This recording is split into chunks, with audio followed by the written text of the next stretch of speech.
సర్వోన్నతమైన మహోన్నతమైన మీ నామానికి ప్రభు అయినటువంటి యేసుక్రీస్తు వారి పేరిట తండ్రి స్తోత్రములు కృతజ్ఞతలు తెలియచేసుకుంటున్నాం నాయన.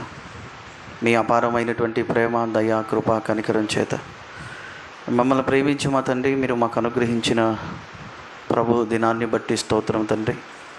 ఇప్పటివరకునైనా సమస్త కార్యములు మీరు క్రమముగా జరిగించినందుకు స్తోత్రం తండ్రి.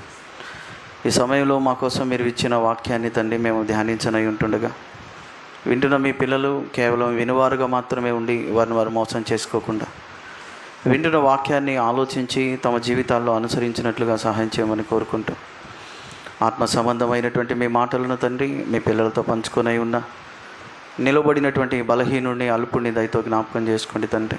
ఎక్కడ కూడా మీ మాటలతో నా సొంత ఆలోచన అభిప్రాయాన్ని చేర్చకుండా నా సుబుద్ధి మీద నేను ఆధారపడకుండా తండ్రి మీ వాక్యం ముందున్న సత్యాన్ని మాత్రమే ప్రకటించినట్లు నిలబడినటువంటి నాకు సమయోచితమైన జ్ఞానాన్ని పరిశుద్ధాత్మని సన్నిధి సహాయాన్ని తోడుగా ఉంచమని వేడుకుంటూ సమస్తమును మీ కృపలో మాకు అనుకూలపరిచి తండ్రి మీ వాక్యం ద్వారా మమ్మలను బలపరచమని ఈ ప్రార్థన మీ ప్రియ కుమారుడు మా ప్రభును మా ప్రియ రక్షకుడైన యేసు ప్రభు వారి పరిశుద్ధమైన నామంలో ఈ ప్రార్థన అడిగి వేడుకొనుచున్నాను మా పరమ తండ్రి, ఆమేన్. ప్రభునందు ప్రియులారా, పరమందున్నటువంటి దేవాతి దేవుని యొక్క ఉచితమైనటువంటి కృప కనికరం ద్వారా ప్రభు దినమందు ఈ విధంగా మనం ఆయన పాదాల సన్నిధిలో చేరి దివ్యమైనటువంటి ఆయన వాక్యం ద్వారా మన ఆత్మీయ జీవితాలను కట్టుకోవటానికి మనలందరినీ ప్రేమించి ఈ శ్రేష్టమైనటువంటి సమయాన్ని మనకు దయచేసినటువంటి పరలోకపు తండ్రికి ముందుగా ప్రభు అయినటువంటి యేసుక్రీస్తు వారి పేరిట ఆయనకు స్తోత్రములు కృతజ్ఞతలు తెలియచేసుకుంటూ అలాగనే కూడి వచ్చినటువంటి సంఘానికి ఎందరైతే లైవ్లో ఈ మాటలు వీక్షిస్తున్నారో ఆత్మీయులైనటువంటి వారందరికీ మనందరి ప్రభును ప్రియ రక్షకుడైన యేసుప్రభు వారి పేట నా శుభాభివందనాలు మీ అందరికీ తెలియజేస్తూ ప్రభునందు ప్రియులారా, గత 2 వారాల క్రితం మనం ఒక అంశాన్ని మనం ప్రారంభించుకున్నాం. ఆ అంశమే ధన్యతలను గూర్చిన ధ్యానం అని మనం ప్రారంభించుకున్నాం. ఏంటది?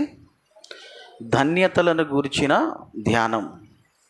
ఏమిటి ఈ ధన్యతలను గురించినటువంటి ధ్యానం అంటే, మనకు యేసుప్రభు వారు కొండ మీద ప్రసంగంలో మత్తయి సువార్త 5వ అధ్యాయము 3వ వచనము నుండి 12వ వచనం వరకు ఉన్న వాక్య భాగంలో ఆయన ఒక 8 ధన్యతలను గురించి ఆయన మాట్లాడారు. ఆ 8 ధన్యతలను గురించి మనం ధ్యానిస్తున్నాం లేదా మనం నేర్చుకుంటున్నాం. అలా నేర్చుకునేటటువంటి క్రమంలో అసలు ధన్యత లేదా ధన్యులు అంటే ఏమిటో దాని యొక్క అర్థాన్ని మనం మొదటి భాగంలో నేర్చుకున్నాం. తర్వాత 2వ భాగంలో ఆత్మ విషయమైనటువంటి దీనత్వం అంటే ఏమిటో, ఆత్మ విషయమైనటువంటి హీనత్వం అంటే ఏమిటో కూడా మనం నేర్చుకున్నాం. గుర్తున్నాయా ఈ విషయాలు? రైట్. ధన్యులు లేదా ధన్యత అంటే అర్థం ఏంటంటే సంతోషము లేదా అభినందించదగిన వారు లేదా సంతోషకరమైన జీవితాన్ని జీవించేవారు. ధన్యులు అన్న ధన్యత అన్న దాని యొక్క అర్థం ఇది. అయితే సంతోషకరమైన జీవితం అంటే సంతోషించడంలో 2 రకాల సంతోషాలు ఉంటాయని చెప్పాను. ఒకటి లోకానుసారమైన సంతోషం, రెండవది ఆత్మ సంబంధమైనటువంటి సంతోషం. కనుక ప్రభునందు ప్రియులారా, ఈ విషయాలన్నీ కూడా మనం నేర్చుకున్నాం. ఆత్మ విషయమై దీనులైన వారు ధన్యులు అంటే ఎవరైతే పాపములో జీవిస్తూ ఆ పాపం వల్ల తమకు ప్రమాదం ఉందన్నటువంటి విషయాన్ని గుర్తించి ఆ పాపము నుంచి బయటపడటానికి ఎవరైతే దేవుని మీద ఆధారపడతారో, మేమేమి చేయలేనటువంటి వారు, మా పాపాల నుంచి మేము బయటపడటానికి మేమేమి చేయలేనటువంటి వారు, మేము నిష్ప్రయోజకులమైన వారు, మేము మంచివారం కాదు, కనుక మీ దయ చూపించి మమ్మల్ని ఈ పాపము నుంచి మమ్మల్ని బయటపడవేయండి మహానుభావ అని ఎవరైతే దేవుని మీద ఆనుకుంటారో, దేవుని మీద ఆధారపడతారో అలాంటి వారు తమ ఆత్మ విషయమై దీనత్వం కలిగి ఉన్నారు అని మనం నేర్చుకున్నాం. మరి ఆత్మ విషయమైన హీనత్వం అంటే ఏమిటని ఆలోచన చేస్తే, బాప్తీసం తీసుకొని సంవత్సరాలు అయిపోతున్నా ఆత్మీయ జీవితంలో ఎదుగుదల లేకుండా బ్రతుకుతున్నటువంటి స్థితి ఎవరిలో అయితే ఉంటుందో వారు ఆత్మీయ హీన స్థితిని కలిగి ఉన్నారు. ఇది చాలా ప్రమాదకరమైంది అని కూడా మనం నేర్చుకున్నాం. కనుక యేసుప్రభు వారు చెప్పినటువంటి 8 ధన్యతల్లో మనం మొదటి ధన్యతను మనం నేర్చుకొని మనం ముగించుకున్నాం. అదే మత్తయి గారు రాసిన సువార్త 5వ అధ్యాయము చూద్దాం ఒకసారి 3వ వచనం. మత్తయి గారు రాసినటువంటి సువార్త 5వ అధ్యాయం ఒకసారి 3వ వచనం చూడండి, బైబిల్ తెరచి. మత్తయి గారు రాసినటువంటి సువార్త 5వ అధ్యాయము ఒకసారి 3వ వచనం. ఆత్మ విషయమై దీనులైన వారు ధన్యులు, పరలోక రాజ్యం వారిది. ప్రతి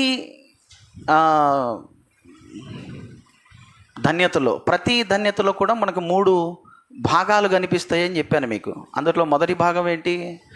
ధన్యత. రెండవది లక్షణము. మూడవది ప్రతిఫలము. కనుక ఆత్మవిషయమైనటువంటి దీనత్వం కలిగిన వారు, తమ ఆత్మవిషయమైన హీనత్వాన్ని గుర్తించి సరిచేసుకునేవారు, వీళ్ళు ధన్యులు, అంటే సంతోషకరమైన జీవితాన్ని జీవిస్తారు. వీళ్ళకి లభించినటువంటి ప్రతిఫలం ఏంటంటే పరలోక రాజ్యం వారిది. అర్థమైందా మీకు? అర్థమైందా? ఒకవేళ ఎవరైనా మొదటి ధన్యతను గురించి మీరు వినకపోతే మనకి మన యూట్యూబ్ ఛానల్లో ఉంటుంది, ఒకసారి మీరు వినండి, బాగుంటుంది. రైట్, ఇక మనం ఆలస్యం చేయకుండా ఈరోజు 2వ ధన్యతలోకి వెళ్ళిపోదాం. 2వ ధన్యతను గురించి మనం నేర్చుకున్నాం. ఆ 2వ ధన్యతే 5వ అధ్యాయం, మత్తయి గారు రాసిన సువార్త 5వ అధ్యాయం 4వ వచనం. మత్తయి గారు రాసినటువంటి సువార్త 5వ అధ్యాయం 4వ వచనం. దుఃఖ పడువారు ధన్యులు, వారు ఓదార్చబడుదురు. మనం ఈ 2వ ధన్యతల గురించి మనం ఆలోచన చేద్దాం, మనం నేర్చుకుందాం. ఒక విషయాన్ని మీరు మనసులో పెట్టుకోండి. ఎప్పుడైనా సరే మీరు వాక్యం చదివేటప్పుడు కానీ, మీరు వాక్యం వినేటప్పుడు కానీ, మన మనస్సులో ఉండవలసినటువంటి ఆలోచన ఎలా ఉండాలంటే, ఎప్పుడు కూడా మనం అనుకున్నట్లుగా వాక్యం ఉండాలి అని మనం ఎప్పుడు అనుకోకూడదు. నేను అనుకున్నట్టుగా వాక్యం ఉండాలి, లేదా మనం అనుకున్నట్టుగా వాక్యం ఉండాలి అని మనం ఎప్పుడు భావించకూడదు. వాక్యం ఏది చెబుతుందో దాని ప్రకారంగా మనం బ్రతకటం నేర్చుకోవాలి తప్ప, మనం అనుకున్నట్టుగా వాక్యం ఉండాలి అనుకుంటే ఎప్పటికీ ఉండదు మనం అనుకున్నట్టుగా. ఎందుకని? మీ ఆలోచనలు వంటివి కాదు నా ఆలోచనలు, మీ తలంపులు వంటివి కాదు నా తలంపులు, మీ మార్గములు వంటివి కాదు నా మార్గాలు. మీ ఆలోచనలకి నా ఆలోచనలకి చాలా వ్యత్యాసం ఉంది అంటున్నాడు దేవుడు. అందుచేత ఎప్పుడు కూడా వాక్యం చదివేటప్పుడు, అరే నేను ఇలా అనుకున్నానే, అలా లేదేంటి అనకూడదు. ఏమనుకోవాలంటే, నేను ఇలా అనుకున్నాను, ఓహో వాక్యం ఇలా ఉందా అని మన ఆలోచన నుంచి మనం బయటపడి దేవుని ఆలోచనను మనం అనుసరించి వెళ్తే మనకు క్షేమం. కాబట్టి ఎప్పుడైనా సరే మనం దేవుని వాక్యం దగ్గరకు వచ్చేటప్పటికి అటువంటి స్వభావాన్ని లేదా అటువంటి లక్షణాన్ని మనం కలిగి ఉండటం అనేది మనకు చాలా మంచిది. కనుక రైట్, ఆలోచన చేద్దాము ఈ 2వ ధన్యతను గురించి. దుఃఖపడువారు ధన్యులు. దుఃఖపడువారు ధన్యులు. అసలు ఏంటి ఈ దుఃఖాన్ని గురించినటువంటి విషయాలు మనం జాగ్రత్తగా విందాం. ఈ 2వ ధన్యతకు సంబంధించి మనం ముందుగా పరిచయ భాగాన్ని విందాం. ఎప్పుడైనా సరే ఏ అంశానికైనా సరే ముందు పరిచయం ఉంటుంది, తర్వాత మధ్యలో విషయం ఉంటుంది, చివరికి ముగింపు ఉంటుంది. అప్పుడే ఒక విషయాన్ని మనం చక్కగా అర్థం చేసుకోవడానికి వీలు ఉంటుంది. కాబట్టి దుఃఖపడువారు ధన్యులు అన్నటువంటి ఈ 2వ ధన్యతకు సంబంధించి పరిచయ భాగాన్ని మొదటిగా విందాం. ధన్యతలో కూడా ధన్యులు అన్నటువంటి మాటతోనే ప్రతి ధన్యత కూడా ముగించబడుతుంది అన్నటువంటి విషయాన్ని మనం ఇక్కడ గమనించాలి. 2వ విషయం, ధన్యత అంటే ఏమిటో ఇంతకు ముందే మనం మాట్లాడుకున్నాం, అయినా సరే ఇంకోసారి జ్ఞాపకం చేస్తున్నాను. ధన్యత అంటే సంతోషము అని దాని అర్థం, సంతోషము. అయితే ఈ సంతోషం అనేది లోక సంబంధమైనటువంటి సంతోషము కాదు. ఇది లోక సంబంధమైనటువంటి సంతోషము కాదు అని మనం గ్రహించాలి. అలాగనే ఈ లోకపరంగా దేవుని కోసం మనం బ్రతుకుతున్నప్పుడు ఈ లోకపరంగా శ్రమలు, అలాగే కష్టాలు అనేకమైనవి ఉన్నా, శ్రమలు కష్టాలు అనేవి అనేకమైనవి ఉన్నా, నిజమైనటువంటి సంతోషం మనలో ఉండాలి అంటే, మన జీవితంలో శ్రమలు కష్టాలు అనేకమైనవి ఉన్నా మనలో నిజమైనటువంటి సంతోషం మనలో ఉండాలి అన్నా, నిజమైనటువంటి సంతోషాన్ని మనం అనుభవించాలి అన్నా, యేసుప్రభు వారు చెప్పినటువంటి ఈ 8 ధన్యతలు ఏవైతున్నాయో ఆ ధన్యతలు మన జీవితంలో మనం జరిగిస్తే ఈ లోకపరంగా ఎన్ని శ్రమలైనా ఉండనివ్వండి, నిజమైనటువంటి సంతోషాన్ని మనం అనుభవిస్తాం. నిజమైనటువంటి సంతోషం మనకు ఎప్పుడు లభిస్తుందంటే, యేసుప్రభువు వారు చెప్పినటువంటి ఈ 8 ధన్యతలు, మత్తయి సువార్త 5వ అధ్యాయం 3వ వచనం నుండి 12వ వచనం వరకు ఆయన చెప్పినటువంటి 8 ధన్యతలు ఏవైతున్నాయో, ఆ 8 ధన్యతలు మన జీవితంలో మనం జరిగించినప్పుడు, అప్పుడు మనకి నిజమైనటువంటి సంతోషం అనేది, నిజమైనటువంటి ఆనందం అనేది ప్రభునందు ప్రియులరా మన జీవితంలో మనం ఖచ్చితంగా అనుభవిస్తామన్నటువంటి విషయాన్ని నేను ఇక్కడ మీకు జ్ఞాపకం చేస్తున్నాను. అయితే క్రీస్తునందు ప్రియులరా, ప్రతి ధన్యత కూడా, మనం ధ్యానిస్తున్నటువంటి ఈ ధన్యతలు, ప్రతి ధన్యత కూడా లోకానికి విరుద్ధంగా కనిపిస్తూ ఉంటుంది. మనం ధ్యానించే ప్రతి ధన్యత కూడా లోకానికి చాలా వ్యత్యాసముగా, లోకానికి చాలా విరుద్ధంగా కనిపిస్తుంటుంది. మీరు బాగా ఆలోచన చేయండి, యేసు ప్రభువు వారు పలికేటటువంటి ఏ మాట అయినా సరే లోకానికి చాలా విరుద్ధంగా ఉంటుంది, లోకానికి అనుకూలంగా ఉండదు యేసు ప్రభువు వారు చెప్పేటటువంటి మాటలు. ఉదాహరణకి మనం మాట్లాడుకున్నటువంటి మొదటి ధన్యత, ఆయన ఏమన్నారు? ఆత్మ విషయమై దీనులైన వారు ధన్యులు అన్నారా, లేకపోతే శరీర సంబంధమైనటువంటి దీనులైన వారు ధన్యులు అన్నాడా? చూసారా? ఆత్మ విషయమై దీనులైన వారు ధన్యులని ప్రభువారు అన్నారే కానీ శరీర విషయమై దీనులైన వారు ధన్యులు ఆయన అనలేదు. అంటే లోకానికి యేసు ప్రభువు వారు చెప్పేటటువంటి మాటలు ఎలాగుంటాయంటే చాలా విరుద్ధంగా ఉంటాయి. ఈ లోకం ఆయన మాటలను అర్థం చేసుకోవడం చాలా కష్టం. లోక జ్ఞానానికి దేవుని జ్ఞానానికి చాలా వ్యత్యాసం ఉంటుంది. అందుచేత ఈ 8 ధన్యతలు కూడా మనం ఆలోచన చేస్తున్నప్పుడు, ఈ 8 ధన్యతల్లో ప్రతి ధన్యత కూడా లోకానికి ఎలా ఉంటుంది చెప్పండి? అది వ్యతిరేకంగా ఉంటుంది అన్నది ఇక్కడ మనం గమనించవలసిన విషయం. ఎందుకంటే దుఃఖము అంటే చాలా దుఃఖాలు ఉన్నాయి, అవేంటో మనం తెలుసుకోవాలి. దుఃఖపడువారు ధన్యులు అనగానే ప్రతి దుఃఖానికి మనం తీసుకొచ్చి దీన్ని కలిపేయకూడదు. అర్థమవుతుందా మీకు? దుఃఖపడువారు ధన్యులు అంటే ఏడ్చే ప్రతి ఏడుపుకి ఇట్లాగ అర్థమవుతుందేమో. ఏడ్చే ప్రతి ఏడుపుకు దీన్ని తీసుకొచ్చి కలిపేసి ధన్యులు అన్నామనుకోండి, మనకు కూడా ఆయన చెప్పిన విషయాలు అర్థం కాలేదని. అందుకనే అపోస్తలుడైనటువంటి పౌలు గారు కూడా పత్రికను రాస్తూ కొరింథీయులకు ఆయన ఒక దుఃఖాన్ని గురించి మాట్లాడుతున్నాడు. చూద్దాం ఒకసారి ఆ దుఃఖం ఏంటో. కొరింథీయులకు రాసినటువంటి మొదటి పత్రిక మొదటి అధ్యాయం. కొరింథీయులకు రాసినటువంటి మొదటి అధ్యాయము ఒకసారి 25వ వచనాన్ని చూద్దాం జాగ్రత్తగా, బైబిల్ తెరిచి. కొరింథీయులకు రాసినటువంటి మొదటి పత్రిక మొదటి అధ్యాయము 25వ వచనం. దేవుని వెరితనము మనుష్య జ్ఞానము కంటే జ్ఞానము గలది, దేవుని బలహీనత మనుషుల బలము కంటే బలమైనది. ఇంకొక మాట కూడా మనకు కనిపిస్తుంటుంది 23వ వచనం.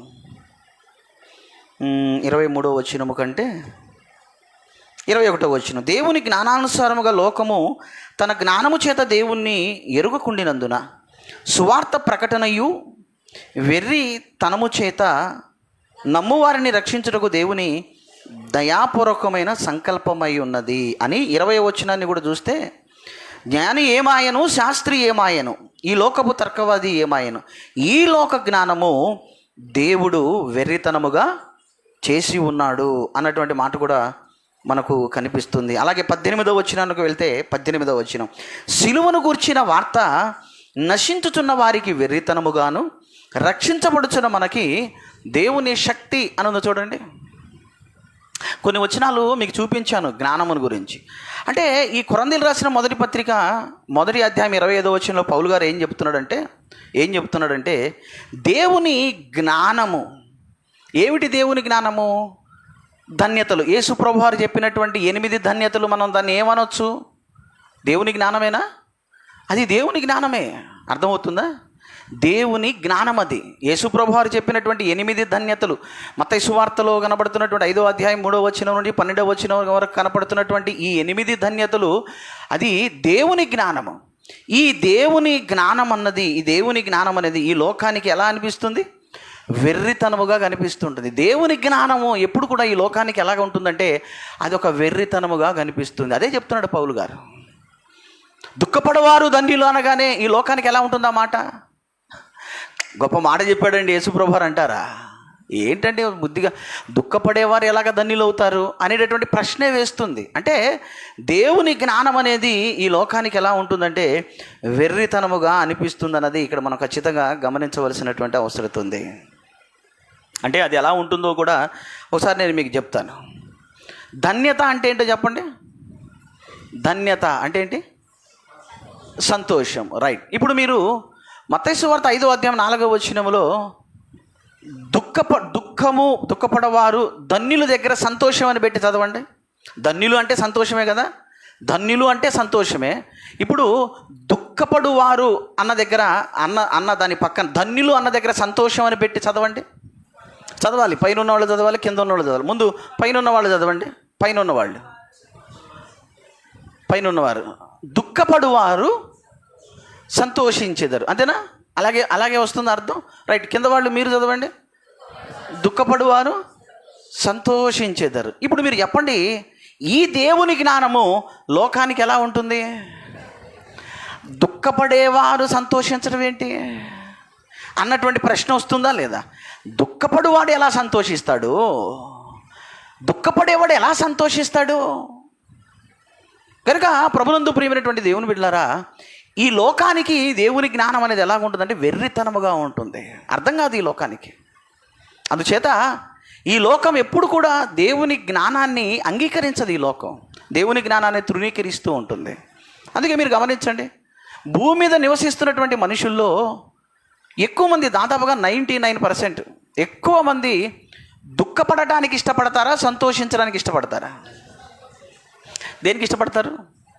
ఇప్పుడు చూడండి, మీరు పైన కూర్చున్న మీ పరిస్థితి ఏంటంటే మీకు కొంచెం ఇబ్బందిగా ఉంది కాబట్టి కొంచెం ఇబ్బందికరంగానే ఉంటుంది. ఇప్పుడు మీ మనసు ఏమనిపిస్తుందంటే కొంచెం గాలి తగిలితే బాగుండు, ప్రాణానికి కొంచెం చల్లగా ఉంటే బాగుండు అని అనిపిస్తుంది. జనరల్గా అక్కడ నేను కూర్చున్నా నాకు అదే అనిపిస్తుంది. ఎందుకని?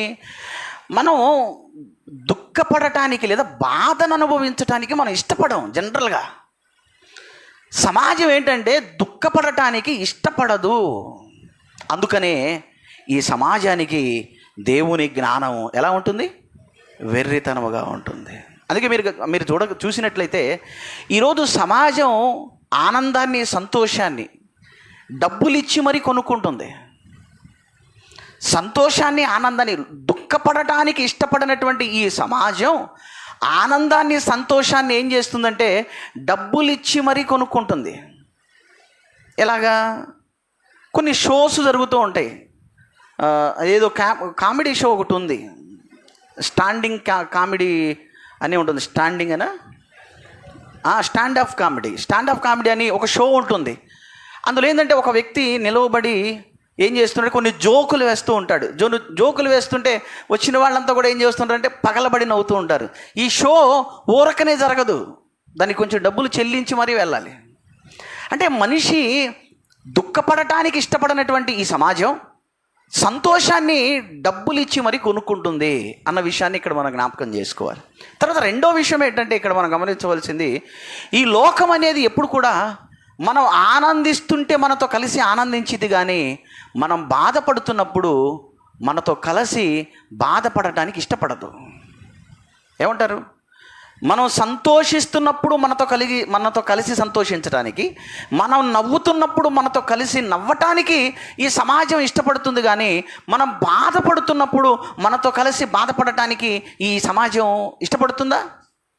మనం బాధపడుతుంటే మనల్ని విడిచిపెట్టేస్తుంది. బాధ మాత్రమే నువ్వు ఒక్కడే అనుభవించాలి, ఒకవేళ సంతోషం ఏమైనా ఉంటే చెప్పు, నేను కూడా వస్తాను అంటుంది. ఏమంటారు?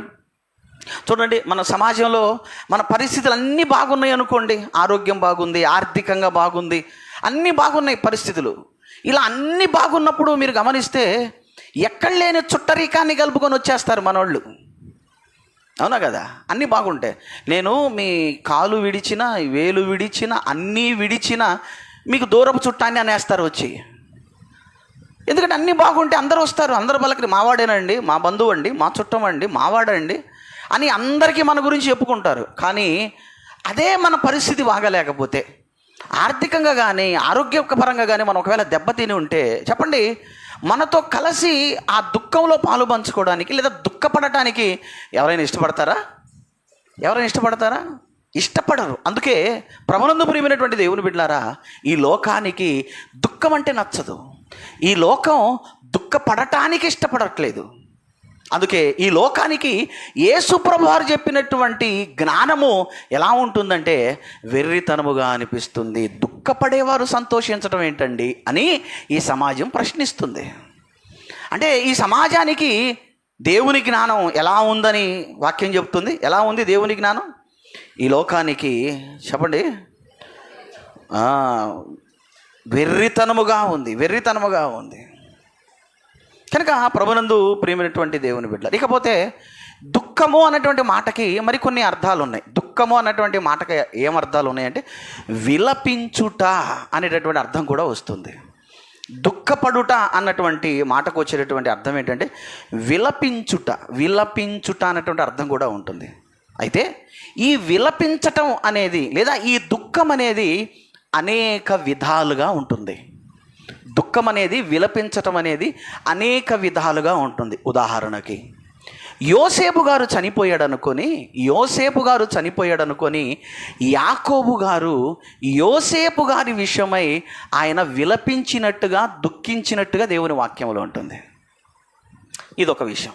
రెండవది, దావీదు గారు తన కుమారుడైనటువంటి అబిషాలోము చనిపోయినప్పుడు దావీదు గారు ఏడ్చినటువంటి ఏడ్పుకు సూచనగా ఉంటుంది దుఃఖించటం అనేది. దుఃఖించటం అంటే అర్థం ఏంటి చెప్పండి? దుఃఖించటం అంటే అర్థం ఏంటి? విలపించుటం అనే దానికి అనేక అర్థాలు, అనేక విధాలు ఉంటాయి. ఉదాహరణకి యోసేపు గారి సందర్భం, అలాగే దావీదు గారి కుమారుడైన అబిషాలోము సందర్భం. వచనాలు చూద్దాం ఒకసారి. ఆదికాండం చూద్దాం. మీకు చెప్పడం కంటే కొంచెం వచనాలు కూడా చూపిస్తే మీరు ఈజీగా అర్థం చేసుకుంటారు కాబట్టి. ఆదికాండం 37వ అధ్యాయం. ఆదికాండము 37వ అధ్యాయం. 37వ అధ్యాయము మీరు 34వ వచనం చూడండి ఒకసారి. ఆదికాండం 37వ అధ్యాయము 34వ వచనం. యాకోబు తన బట్టలను చింపుకొని తన నడుమున గోనెపట్ట కట్టుకొని అనేక దినములు తన కుమారుని నిమిత్తమై అది అంగలార్చుచుండగా. దుఃఖము అన్నటువంటి మాటకి విలపించుట, చెప్పండి, అంగలార్చుట అనేటటువంటి భావం కూడా వస్తుంది. రైట్, మరొక మాట చూద్దాం. అబిషాలోము గారి గురించి సమూయేలు 2వ గ్రంథం. సమూయేలు 2వ గ్రంథము 19వ అధ్యాయం. సమూయేలు 2వ గ్రంథము 19వ అధ్యాయము 2వ వచనం నుండి 5వ వచనం వరకు ఉన్న వాక్య భాగాన్ని చూద్దాం. సమూయేలు 2వ గ్రంథము 19వ అధ్యాయము 2వ వచనం నుండి 5వ వచనం వరకు. యుద్ధమందు సిగ్గుతో పారిపోయిన జనుల వలె వారు నాడు దొంగలాడకులతో వచ్చి పట్టణములో ప్రవేశించిరి. నాటి విజయము జనులందరికీ దుఃఖమునకు కారణమాయేను. రాజు ముఖము కప్పుకొని అబిషాలోమా నా కుమారుడా, అబిషాలోమా నా కుమారుడా అని కేకలు వేయిచు ఏడ్చుచుండగా రాజు అబిషాలోము గురించిన దుఃఖించుచు ఏడ్చుచున్నాడన్న సంగతి యోవాబు విని నగరి అందున్న రాజునొద్దకు వచ్చి నీ ప్రాణమును, నీ కుమారుల ప్రాణములను, నీ కుమార్తెల ప్రాణములను, నీ భార్య ప్రాణములను, నీ ఉపపతుల ప్రాణములను ఈ దినమున రక్షించిన నీ సేవకులందరినీ నేను సిగ్గుపరిచింది. ఇక్కడ దావీదు గారు ఏడుస్తున్నట్టుగా లేదా విలపిస్తున్నాడు అన్నటువంటి మాటలు మనకు కనిపిస్తున్నాయి. అంటే నేనేం చెప్పడానికి ప్రయత్నం చేస్తున్నాను అంటే దుఃఖము అంటే దానికి ఉన్నటువంటి అర్థం ఏంటంటే ఇదిగో ఇది విలపించుట, ప్రలాపించుట, ఏడువుట. అది యోసేపు గారు చనిపోయారనుకొని యాకోబు గారు దుఃఖపడ్డారు. అబిషాలోము చనిపోయినప్పుడు దావీదు గారు కుమారుడైన అబిషాలోము చనిపోయినప్పుడు దావీదు గారు ఏడ్చినటువంటి ఏడుపు. అయితే ఇక్కడ ప్రశ్న ఏంటంటే ఇంతటి తీవ్రమైనటువంటి దుఃఖానికి నిజమైనటువంటి సంతోషము ఎలా వస్తుంది అన్న ప్రశ్న వస్తుందా లేదా మీకు? దుఃఖపడువారు సంతోషించెదరు. అక్కడ ఆ మాట పెడదాం. దుఃఖపడువారు ఏమవుతారు? సంతోషిస్తారు. ఇప్పుడు మన ప్రశ్న ఏంటంటే ఇంత తీవ్రమైనటువంటి దుఃఖముకి నిజమైన సంతోషం ఎలా వస్తుందన్న ప్రశ్న వస్తుందా లేదా? ఇప్పుడు యేసుప్రభు వారు ఏమన్నారంటే దుఃఖపడే మీరు సంతోషిస్తారు అన్నారు. దుఃఖం అంటే ఏంటి ప్రభు అని అడిగితే అది తీవ్రమైనటువంటి విలపించటం లేదా బాధపడటానికి సూచనగా కనపడుతుంది. మరి ఇంత తీవ్రమైనటువంటి వేదన, బాధకి నిజమైనటువంటి సంతోషం ఎలా లభిస్తుంది అన్న ప్రశ్న వస్తుందా లేదా? మీకు వచ్చిందా లేదా? రావాలి ఖచ్చితంగా. అయితే ఇంత తీవ్రమైనటువంటి ఈ బాధకి నిజమైనటువంటి సంతోషం ఎలా వస్తుందో మనకు తెలియాలంటే ఈ అంశమంతా మనం విన్న తర్వాత, లేదా ఈ పాఠమంతా మనం విన్న తర్వాత దుఃఖానికి నిజమైన సంతోషం ఎలా వస్తుందో మనకు తెలుస్తుంది. కాబట్టి ఓపికగా ఈ దుఃఖానికి సంతోషం, దుఃఖం అనేది సంతోషంగా ఎలా మారుతుంది అన్నటువంటి సంగతులను మనం జాగ్రత్తగా దేవుని వాక్యము నుంచి మనం ఆలోచన చేయడానికి మనం ప్రయత్నం చేద్దాం, మనం నేర్చుకుందాం జాగ్రత్తగా. అయితే ప్రభునందు ప్రియులారా, మనం 2 దుఃఖాల గురించి మాట్లాడుకోబోతున్నాం. 2 దుఃఖాలు. ఒకటి ఓదార్చబడేటటువంటి దుఃఖం, లేదా ఆదరణ లభించే దుఃఖం. ఒకటేంటి? ఓదార్చబడేటటువంటి దుఃఖం, ఆదరణ లభించే దుఃఖం. రెండవది ఓదార్చబడని దుఃఖం, ఆదరణ లభించని దుఃఖం. మీకు అనిపిస్తుందా ఏంటండి దుఃఖపడటంలో 2 ఉన్నాయా, 2 రకాల దుఃఖాలు ఉన్నాయా అంటే ఉన్నాయి. నేను అందుకే చెప్పాను మీకు ప్రారంభంలో, దుఃఖపడువారు ధన్యులు అనగానే అన్ని దుఃఖాలకు మనం లింకు చేయకూడదు. ఎందుకంటే 2 దుఃఖాలు ఉన్నాయి. ఒకటి ఆదరించబడే దుఃఖం, రెండవది ఆదరించబడని దుఃఖం. ఒకటి ఓదార్చబడేటటువంటి దుఃఖం, రెండవది ఓదార్చబడని దుఃఖం. కనుక ఈ 2 దుఃఖాలు అనేవి ఉన్నవి కనుక జాగ్రత్తగా ఈ 2 దుఃఖాలను మనం అలా విడగొట్టి ఒక్కొక్క దాని గురించి ఆలోచన చేద్దాం.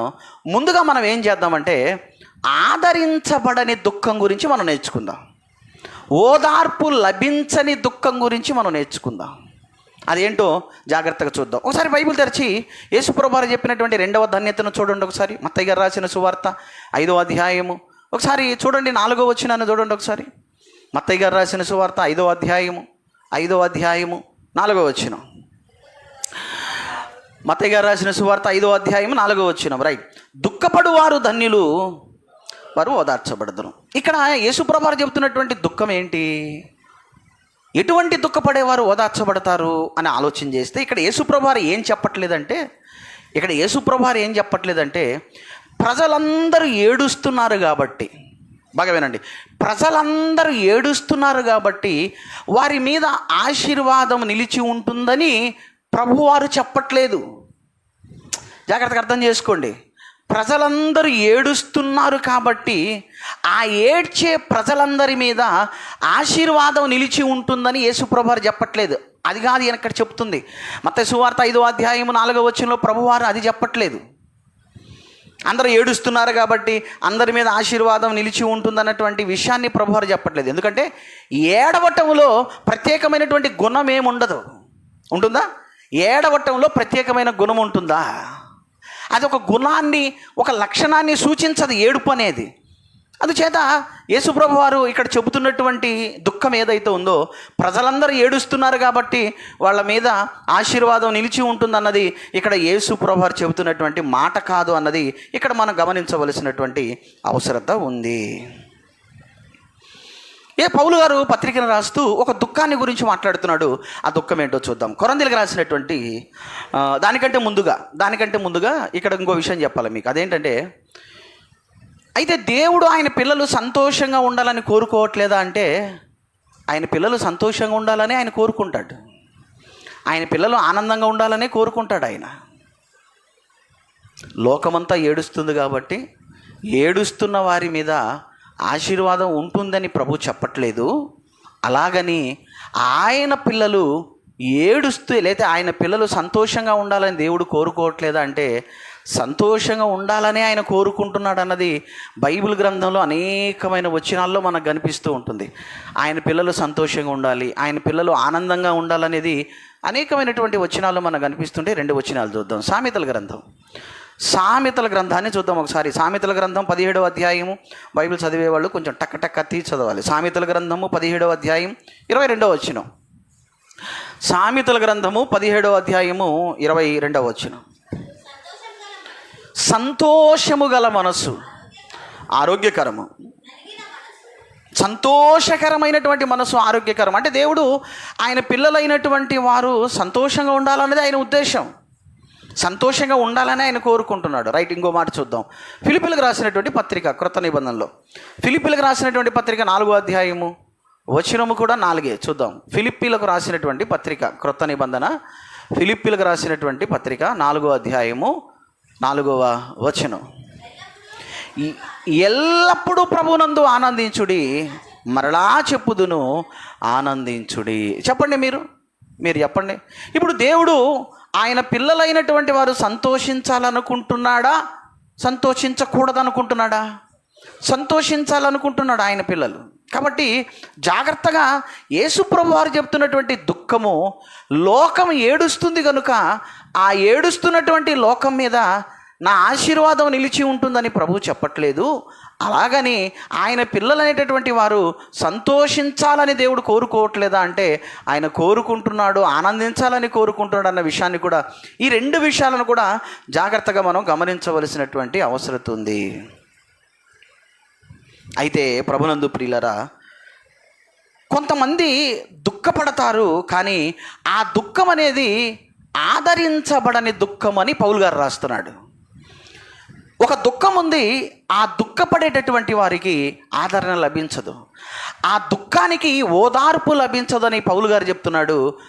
ఆదరించబడని, ఓదార్పు లభించినటువంటి ఆ దుఃఖం ఏంటి అని ఆలోచన చేస్తే చూద్దాం. కొరింథీయులకు రాసినటువంటి పత్రిక, కొరింథీయులకు రాసినటువంటి 2వ పత్రిక, కొరింథీయులకు పౌలు గారు రాసినటువంటి 2వ పత్రిక 7వ అధ్యాయము, కొరింథీయులకు రాసిన 2వ పత్రిక 7వ అధ్యాయము 10వ వచనాన్ని చూద్దాం ఒకసారి.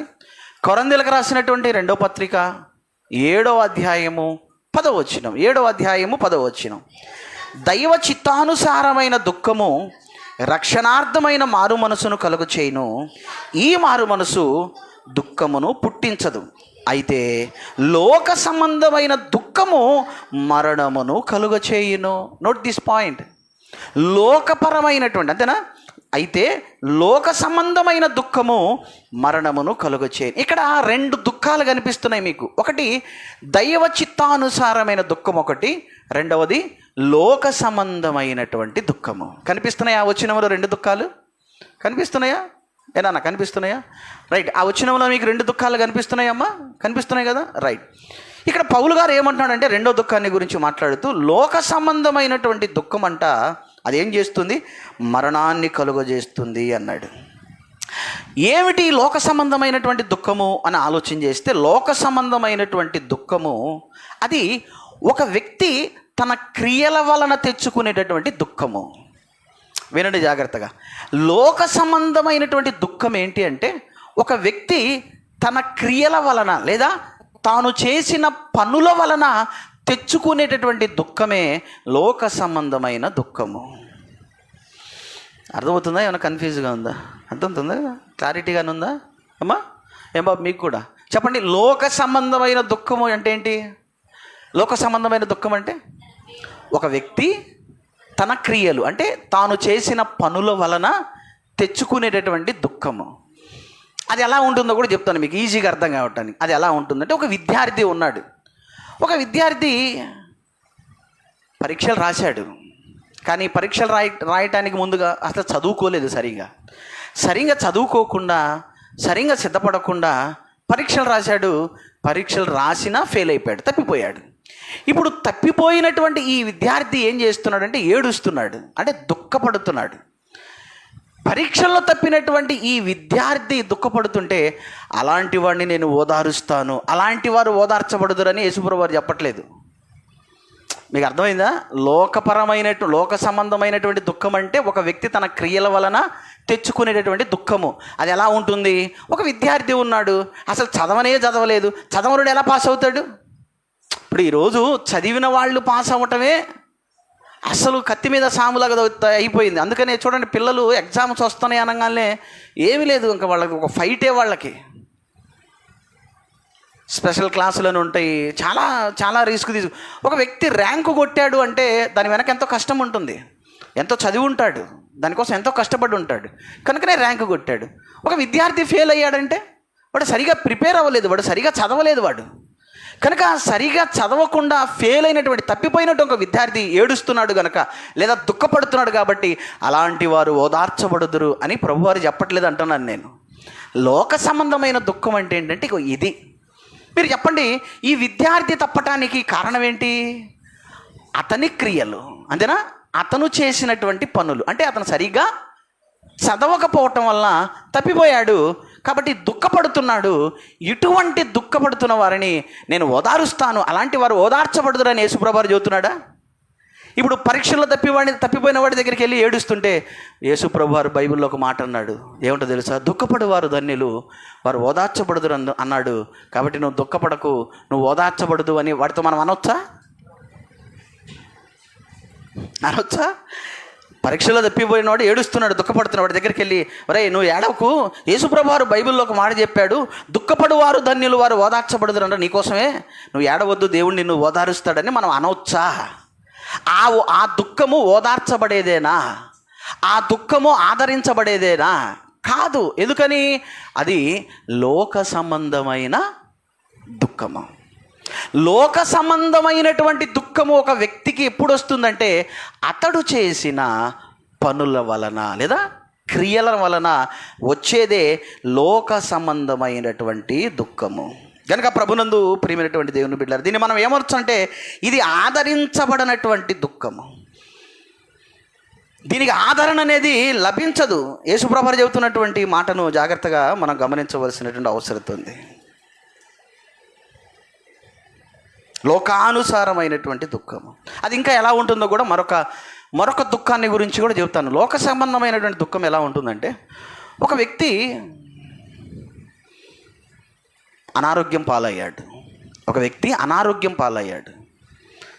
బాధపడుతున్నాడు, దుఃఖపడుతున్నాడు, తనకు వచ్చినటువంటి రోగాన్ని బట్టి బాధపడుతున్నాడు, దుఃఖపడుతున్నాడు. ఇంకొక వ్యక్తి అతని వ్యాపారంలో నష్టపోయినందుకు ఈ వ్యక్తి దుఃఖపడుతున్నాడు. ఒక వ్యక్తి ఏమో ఆరోగ్యం చెడిపోయి దుఃఖపడుతున్నాడు, ఒక వ్యక్తి ఏమో చెప్పండి వ్యాపారంలో నష్టపోయి దుఃఖపడుతున్నాడు. ఒక వ్యక్తి తన కుటుంబ సమస్యలను బట్టి ఒక వ్యక్తి దుఃఖపడుతున్నాడు, బాధపడుతున్నాడు. రైట్. ఇప్పుడు ఈ ముగ్గురు దుఃఖపడుతున్నారు. కానీ తమకొచ్చినటువంటి బాధను బట్టి వాళ్ళు ఏం చేశారంటే తమ జీవిత విధానాన్ని మార్చుకోలేదు. తన జీవిత విధానాన్ని మార్చుకోకుండా ఆరోగ్యం చెడిపోయిందనో, లేకపోతే వ్యాపారంలో నష్టం వచ్చిందనో, లేకపోతే కుటుంబ సమస్యలు ఎక్కువైపోయినాయనో ఈ వ్యక్తి ఏం చేశాడంటే మద్యానికి బానిస అయిపోయాడు. అంటే తాగటం అలవాటు చేసుకున్నాడు. నీకు అర్థమైందా? ఇప్పుడు తాగటానికి అలవాటు చేసుకున్నాడు కానీ తన జీవితాన్ని మార్చుకోవటానికి ఇష్టపడలేదు.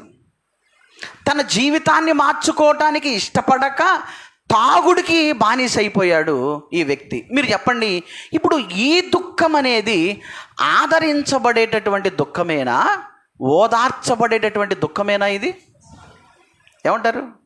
ఇది ఆదరించబడే దుఃఖమా, ఓదార్చబడే దుఃఖమా? ఎందుకు కాదు చెప్పండి. నేను మిమ్మల్ని అడుగుతున్నా, ఎందుకు కాదు? ఆ వ్యక్తికి ఆరోగ్యం బాగాలేనప్పుడు ఆ వ్యక్తి ఏం చేయాలి? తన విధానాన్ని మార్చుకోవాలి, తన జీవిత విధానాన్ని మార్చుకోవాలి. అది చేయలేదు. అతనికి సమస్యలు వచ్చినప్పుడు, వ్యాపారంలో లాస్ వచ్చినప్పుడు అతను తన జీవిత విధానాన్ని మార్చుకోవాలి. అది చేయలేదు.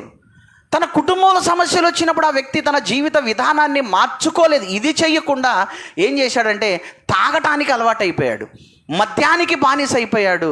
అందుచేత ఆ వ్యక్తికి వచ్చినటువంటి దుఃఖము ఎలాంటి దుఃఖం చెప్పండి? అది ఓదార్చబడని దుఃఖము. ఈ దుఃఖానికి ప్రభునందు ప్రియమైనటువంటి దేవుని బిడ్డలారా ఆదరణ లభించని దుఃఖం ఇదే. దీన్నే లోక సంబంధమైన దుఃఖము. మీరు ఇంకా తొందరగా కనెక్ట్ అవ్వటానికి బైబిల్లో ఒక సందర్భం చెప్తాను. యేసు ప్రభు వారిని అప్పగించినటువంటి ఇస్కరియోతు యోధా, యేసుక్రీస్తు వారిని యూదా అప్పగించినప్పుడు, యేసు ప్రభు వారిని అప్పగించినప్పుడు యూదా పశ్చాత్తాపడ్డాడు. యూదా యేసు ప్రభు వారిని అప్పగించినప్పుడు ఏం చేశాడంటే పశ్చాత్తాపడ్డాడు. అప్పగించబడిన తర్వాత చూద్దాం ఆ మాట. మత్తయి గారు రాసినటువంటి సువార్త 27వ అధ్యాయము, మత్తయి గారు రాసినటువంటి సువార్త 27వ అధ్యాయము 3వ వచనములో ఏం చేస్తున్నాడో చూద్దాం. యూదా మత్తయి గారు రాసినటువంటి సువార్త 7వ అధ్యాయము 3వ వచనం. 27వ అధ్యాయం 3వ వచనం. అప్పుడు ఆయనను అప్పగించిన యూదా ఆయనకు శిక్ష విధింపబడగా చూచి పశ్చాత్తాపడి ఆ 30 వెండి నాణ్యములను ప్రధాన యాజకుల యొద్దకును పెద్దల యొద్దకును మరలా తెచ్చి అక్కడ పడేసినట్టుగా మనం చూస్తున్నాం. అంటే యేసుప్రభువారిని అప్పగించేశాడు, ఆయనకు శిక్ష విధించడం చూశాడు.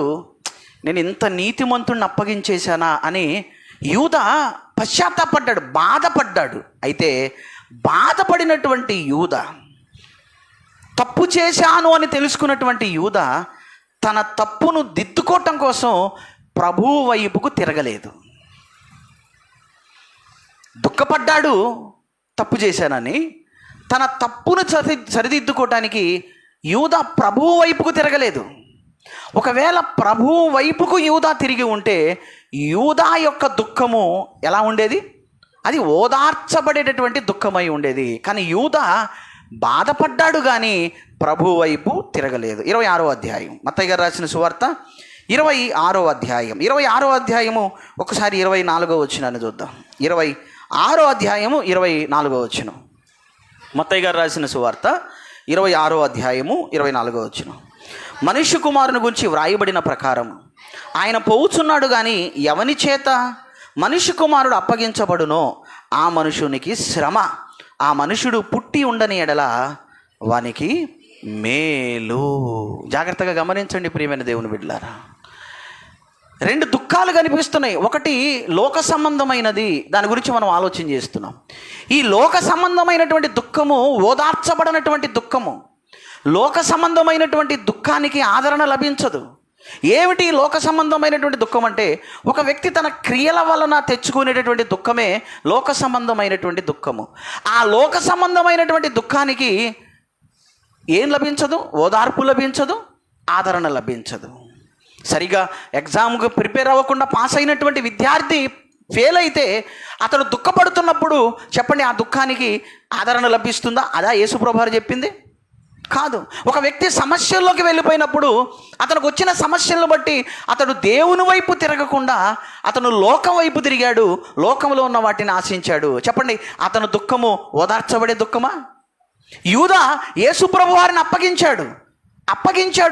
అప్పగించినందుకు బాధపడ్డాడు, కానీ యూదా ప్రభువు వైపుకు తిరగలేదు. చెప్పండి, ఇప్పుడు యూదా యొక్క దుఃఖము ఆదరించబడేటటువంటి దుఃఖమేనా, ఓదార్చబడేటటువంటి దుఃఖమేనా అంటే కాదు అన్నది దేవుని వాక్యం మనకు తెలియజేస్తున్న విషయం. కనుక క్రీస్తునందు నా ప్రియమైనటువంటి దేవుని బిడ్డలారా, ఇది లోక సంబంధమైన ఆదరణ లభించని దుఃఖం. మరొక దుఃఖం కూడా, ఆదరణ లభించని దుఃఖము ఇంకా ఎవరికి ఉంటుందంటే, యేసు ప్రభువారు చివరిగా ఈ భూమి మీదకి వచ్చినప్పుడు, 2వ రాకడ అంటున్నాం కదా, యేసు ప్రభువారు ఈ భూమి మీదకి వచ్చినప్పుడు అనేక మంది ఆ రోజు దుఃఖపడతారంట. యేసు ప్రభువారు ఈ భూమి మీదకి వచ్చినప్పుడు ఆయన మరలా వచ్చినప్పుడు ఈ భూమి మీద ఉన్నటువంటి మనుషుల్లో అనేక మంది ఏడుస్తారు, దుఃఖపడతారు. ఎందుకంటే వాళ్ళకు వచ్చినటువంటి శ్రమను బట్టి. ఎందుకంటే బతికున్నంత కాలం ప్రభువుని నమ్మమంటే నమ్మలేదు. ఆయన మాకు సంబంధించినవాడు కాదు, మాకు అవసరం లేదు అనుకున్నారు. ఈలోపు ఆయన రానే వచ్చాడు. ఆయన వచ్చేసరికి ఇప్పుడు వీళ్ళ పరిస్థితి ఏంటంటే భయంకరమైనటువంటి శ్రమ ప్రారంభమైంది. ఆ శ్రమను బట్టి వాళ్ళు దుఃఖపడతారు. ఆ దుఃఖం అనేది కూడా ఎటువంటి దుఃఖం? అది ఆదరణ లభించని దుఃఖం, ఓదార్చబడనటువంటి దుఃఖం. ప్రకటన గ్రంథం 6వ అధ్యాయం చూద్దాం. ప్రకటన గ్రంథము 6వ అధ్యాయం 6వ అధ్యాయము 16-17 వచనాలను ఒకసారి చూద్దామా. ప్రకటన గ్రంథము 6వ అధ్యాయము 16-17 వచనాలు. బండల సందుల్లో దాగుకొని సింహాసనసీనుడై యున్నవాని యొక్కయు గొర్రెపిల్ల యొక్కయు ఉగ్రత మహాదినము వచ్చెను, దానికి తాళజాలిన వాడెవడు? మీరు మా మీద పడి ఆయన సన్నిధికిని గొర్రెపిల్ల ఉగ్రతకును మమ్మలను మరుగు చేయుడి అని పర్వతములతోనూ బండలతోనూ చెప్పుచున్నారు. ఆయన వచ్చినప్పుడు ఆ కలిగేటటువంటి శ్రమలకు తట్టుకోలేక ప్రజలు అంటారంట, బండలతో అంటారంట, మీరు మా మీద పడి మమ్మల్ని దాచిపెట్టండి, ఎందుకంటే మేము ఈ భయంకరమైనటువంటి ఉగ్రతను మేము తట్టుకోలేకపోతున్నాం. అంటే యేసు ప్రభువారు మరలా వచ్చినప్పుడు ఆయనను విశ్వసించని వారి మీదకు ఒకవేళ ఆయనను విశ్వసించినా, ఆయన చిత్త ప్రకారంగా జీవించినటువంటి వారి మీదకి ఆయన చివరిగా వచ్చినప్పుడు ఒక ఉగ్రత రాబోతుంది, శ్రమ రాబోతుంది. అప్పుడు అనేక మంది దుఃఖపడతారు. ఆ దుఃఖము కూడా ఎలాంటిదంటే చెప్పండి, ఎలాంటిది? ఆదరణ లభించని దుఃఖము, ఓదార్చబడని దుఃఖము. యేసుప్రభు వారు వచ్చిన తర్వాత, అయ్యో నేను ఎందుకు ఇంత తప్పు చేశాను, ఆయన ఆ రోజే నమ్ముకుని ఉండిపోయిద్దే, ఆయన చెప్పినట్లుగా బ్రతికున్నట్టుదే బాగుండేదే అని అప్పుడు ఏడ్చినా, అప్పుడు దుఃఖపడినా అటువంటి దుఃఖానికి ఏమి లభించదు చెప్పండి? ఆదరణ అనేది లభించదు. జాగ్రత్తగా గుర్తుపెట్టుకోండి, 2 దుఃఖాలు ఉన్నాయి. అసలు ఈ దుఃఖాల గురించి మనం ఎందుకు మాట్లాడుకుంటున్నాం? చూసారా, మర్చిపోయారు. అసలు దుఃఖం అనే టాపిక్ ఎందుకు వచ్చింది మనకి? ఎందుకో వచ్చింది మొత్తానికి కదా అమ్మా. యేసుప్రభు వారు చెప్పారు కదమ్మా, దుఃఖపడువారు. ఆయన చెప్పాడు కనుకనే మనం ఇప్పుడు ఆలోచన చేస్తున్నాం, అసలు ఏంటి ప్రభువా దుఃఖం అంటే. లేకపోతే మనకి ఈ సమస్య ఎందుకు? దుఃఖం అంటే ఏంటి, ఎన్ని దుఃఖాలు ఉన్నాయి, ఏ దుఃఖము ఓదార్చబడిద్ది, ఏ దుఃఖము ఓదార్చబడదన్న ఈ పరిశీలనంతా మనం ఎందుకు చేస్తున్నామంటే, యేసుప్రభు వారు ఒక మాట చెప్పాడు. ఏమన్నాడు? దుఃఖపడువారు ధన్యులు, వారు ఓదార్చబడుదురు అన్నారు. అప్పుడు మనం అంటున్నాం, ప్రభువా ఏ దుఃఖపడేవారు అంటే ఆయన అంటున్నాడు, వరే 2 దుఃఖాలు ఉన్నాయి. ఒకటి ఆదరణ లభించే దుఃఖం ఒకటి ఉంది, ఓదార్చబడే దుఃఖం ఒకటి ఉంది. రెండవది ఓదార్చు లభించని ఆదరించబడిన ఒక దుఃఖం ఉందిరా. ఈ 2 దుఃఖాల గురించి జాగ్రత్తగా ఆలోచించండి రా అని చెప్పి ఆయన మనకి ఏం చేశాడు? వాక్యం ఇచ్చాడు. అప్పుడు మనం ఏం చేస్తున్నామంటే, అసలు ఏంటి 2 దుఃఖాలంటే, ఒకటి లోక సంబంధమైన దుఃఖం ఉన్నట్టుగా బైబిల్లో మనకు కనిపించింది. ఏమిటి లోక సంబంధమైనటువంటి దుఃఖం అంటే, ఒక వ్యక్తి తన క్రియల వలన, తన పనుల వలన తెచ్చుకునేటటువంటి దుఃఖమే అది ఓదార్చబడని దుఃఖము, ఆదరణ లభించినటువంటి దుఃఖము. అది ఎలా ఉంటుందంటే 4 విషయాలు. ఒకటి పరీక్షలో ఫెయిల్ అయినటువంటి విద్యార్థి. రెండవది కుటుంబ సమస్యలను బట్టి ప్రభువు వైపుకు తిరగకుండా లోకం వైపు తిరిగినటువంటి మరొక సందర్భం. మూడవది ఇస్కరియోతు యోధ తప్పు చేశాడని తెలిసినా సరే ప్రభువు వైపు తిరగలేదు, బాధపడ్డాడు కానీ ప్రభు వైపు తిరగలేదు, ఆదరించబడని దుఃఖం. నాలుగవది యేసుప్రభు వారు చివరిగా వచ్చినప్పుడు ఆయనను నమ్ముకొనని వారు, ఆయనను నమ్ముకొనినా ఆయన చెప్పినట్లుగా బ్రతకని వారు దుఃఖపడే రోజు ఒక రోజు ఉంది. ఆ దుఃఖము కూడా ఎటువంటి దుఃఖము? ఆదరణ లభించే దుఃఖము కాదు, అది ఓదార్చబడేటటువంటి దుఃఖము కాదు. మరొక విషయాన్ని కూడా ఆలోచన చేద్దాం. మరొక దుఃఖపడేటటువంటి మరొక గుంపు ఉంది. వీళ్ళు ఎవరు అంటే, క్రొత్త నిబంధనలో ఉన్నటువంటి దేవుని ప్రత్యక్షతలు. బాగా వినండి, క్రొత్త నిబంధనలో ఉన్న దేవుని ప్రత్యక్షతలు నమ్మని గుంపిది. ఎవరు వీళ్ళు అంటే, యూదులు, ఇశ్రాయేలీలు. ఈ యూదులు, ఇశ్రాయేలీలైనటువంటి వారు ఈరోజు యెరూషలేముకి వెళితే, మీరు యెరూషలేములో ఒక గోడ ఉంటుంది. ఏమిటి ఆ గోడ అంటే? ఏడుపుల గోడ. ఏం గోడ అది? ఏడుపుల గోడ. పేరే ఏడుపుల గోడ. ఏంటి ఈ ఏడుపుల గోడ చరిత్ర అంటే, ఈ ఇశ్రాయేలీలు, యూదులైనటువంటి వారందరూ కూడా ఆ గోడ దగ్గరికి వెళ్ళి ఏడుస్తూ ఉంటారు. ఎందుకు ఏడుస్తున్నారు అంటే, ఇశ్రాయేలీలు కోల్పోయినటువంటి మహిమ తిరిగి రావాలని, ఇశ్రాయేలీలు ఎదురు చూస్తున్నటువంటి మెస్సయ్య మరలా రావాలని, ఆయన రాజ్యము స్థాపించబడాలి అని, మెస్సయ్య కోసం, ఆయన రాజ్యం కోసం యూదులు అనబడుతున్న వారు, ఇశ్రాయేలీలు అనబడుతున్న వారు ఈ గోడ దగ్గరికి వెళ్ళి ఆ గోడను పట్టుకొని ఏడుస్తూ ఉంటారు. మీరు చెప్పండి, ఇంతకీ పాత నిబంధనలో మెస్సయ్యగా పిలువబడింది ఎవరమ్మా? యేసుప్రభు వారు. ఇప్పుడు యూదులు ఎదురు చూస్తున్నటువంటి మెస్సయ్య అనబడుతున్న యేసుప్రభు వారు వచ్చాడా? వస్తాడా? వచ్చాడు. మరి వచ్చిన తర్వాత కూడా వీళ్ళు ఏడుస్తున్నారు గోడ దగ్గర నిలబడంటే, మీరు చెప్పండి, ఈ ఏడుపు లేదా ఈ దుఃఖము ఓదార్చబడే దుఃఖమేనా? ఎందుకంటే ఏ మెస్సయ్య కోసం అయితే వీరు ఎదురు చూశాడు, ఆయన వచ్చాడు. ఆయన వచ్చి వాళ్ళ ముందే నిలబడి, ఒరే బాబు నేనేరా, లేఖనాలలో చెప్పబడినటువంటి, మోషే చెప్పినటువంటి లేదా భక్తులందరూ చెప్పినటువంటి ఆ మెస్సయ్య నేనే, నా గురించే చెప్పాడు. వాళ్ళు నన్ను నమ్మంటారా అంటే ఒక్కడు నమ్మడే. చూద్దాం ఒకసారి ఆయన ఏం చెప్పాడు. లూకా గారు రాసినటువంటి సువార్తలు చూడండి. ఆయన చెప్పాడు ఆల్రెడీ వీళ్ళకి, ఆయన చెప్పాడు కూడా. లూకా గారు రాసినటువంటి సువార్తలో ఆయన ఏం చెప్తున్నాడో చూడండి ఒకసారి.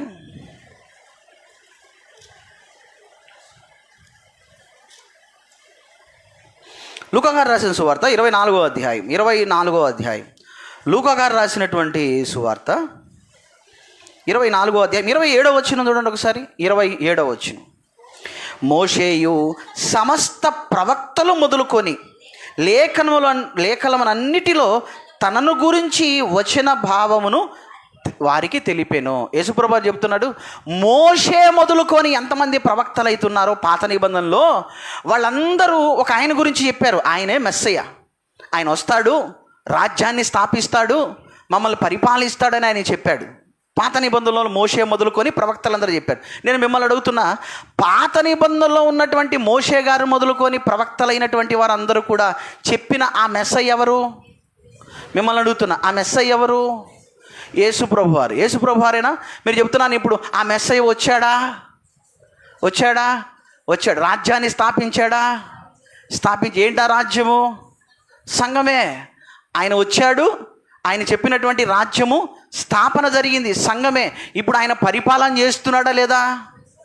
యేసు ప్రభు పరిపాలన చేస్తున్నాడా లేదా? చేస్తాడు. ఎక్కడుండి పరిపాలన చేస్తున్నాడు?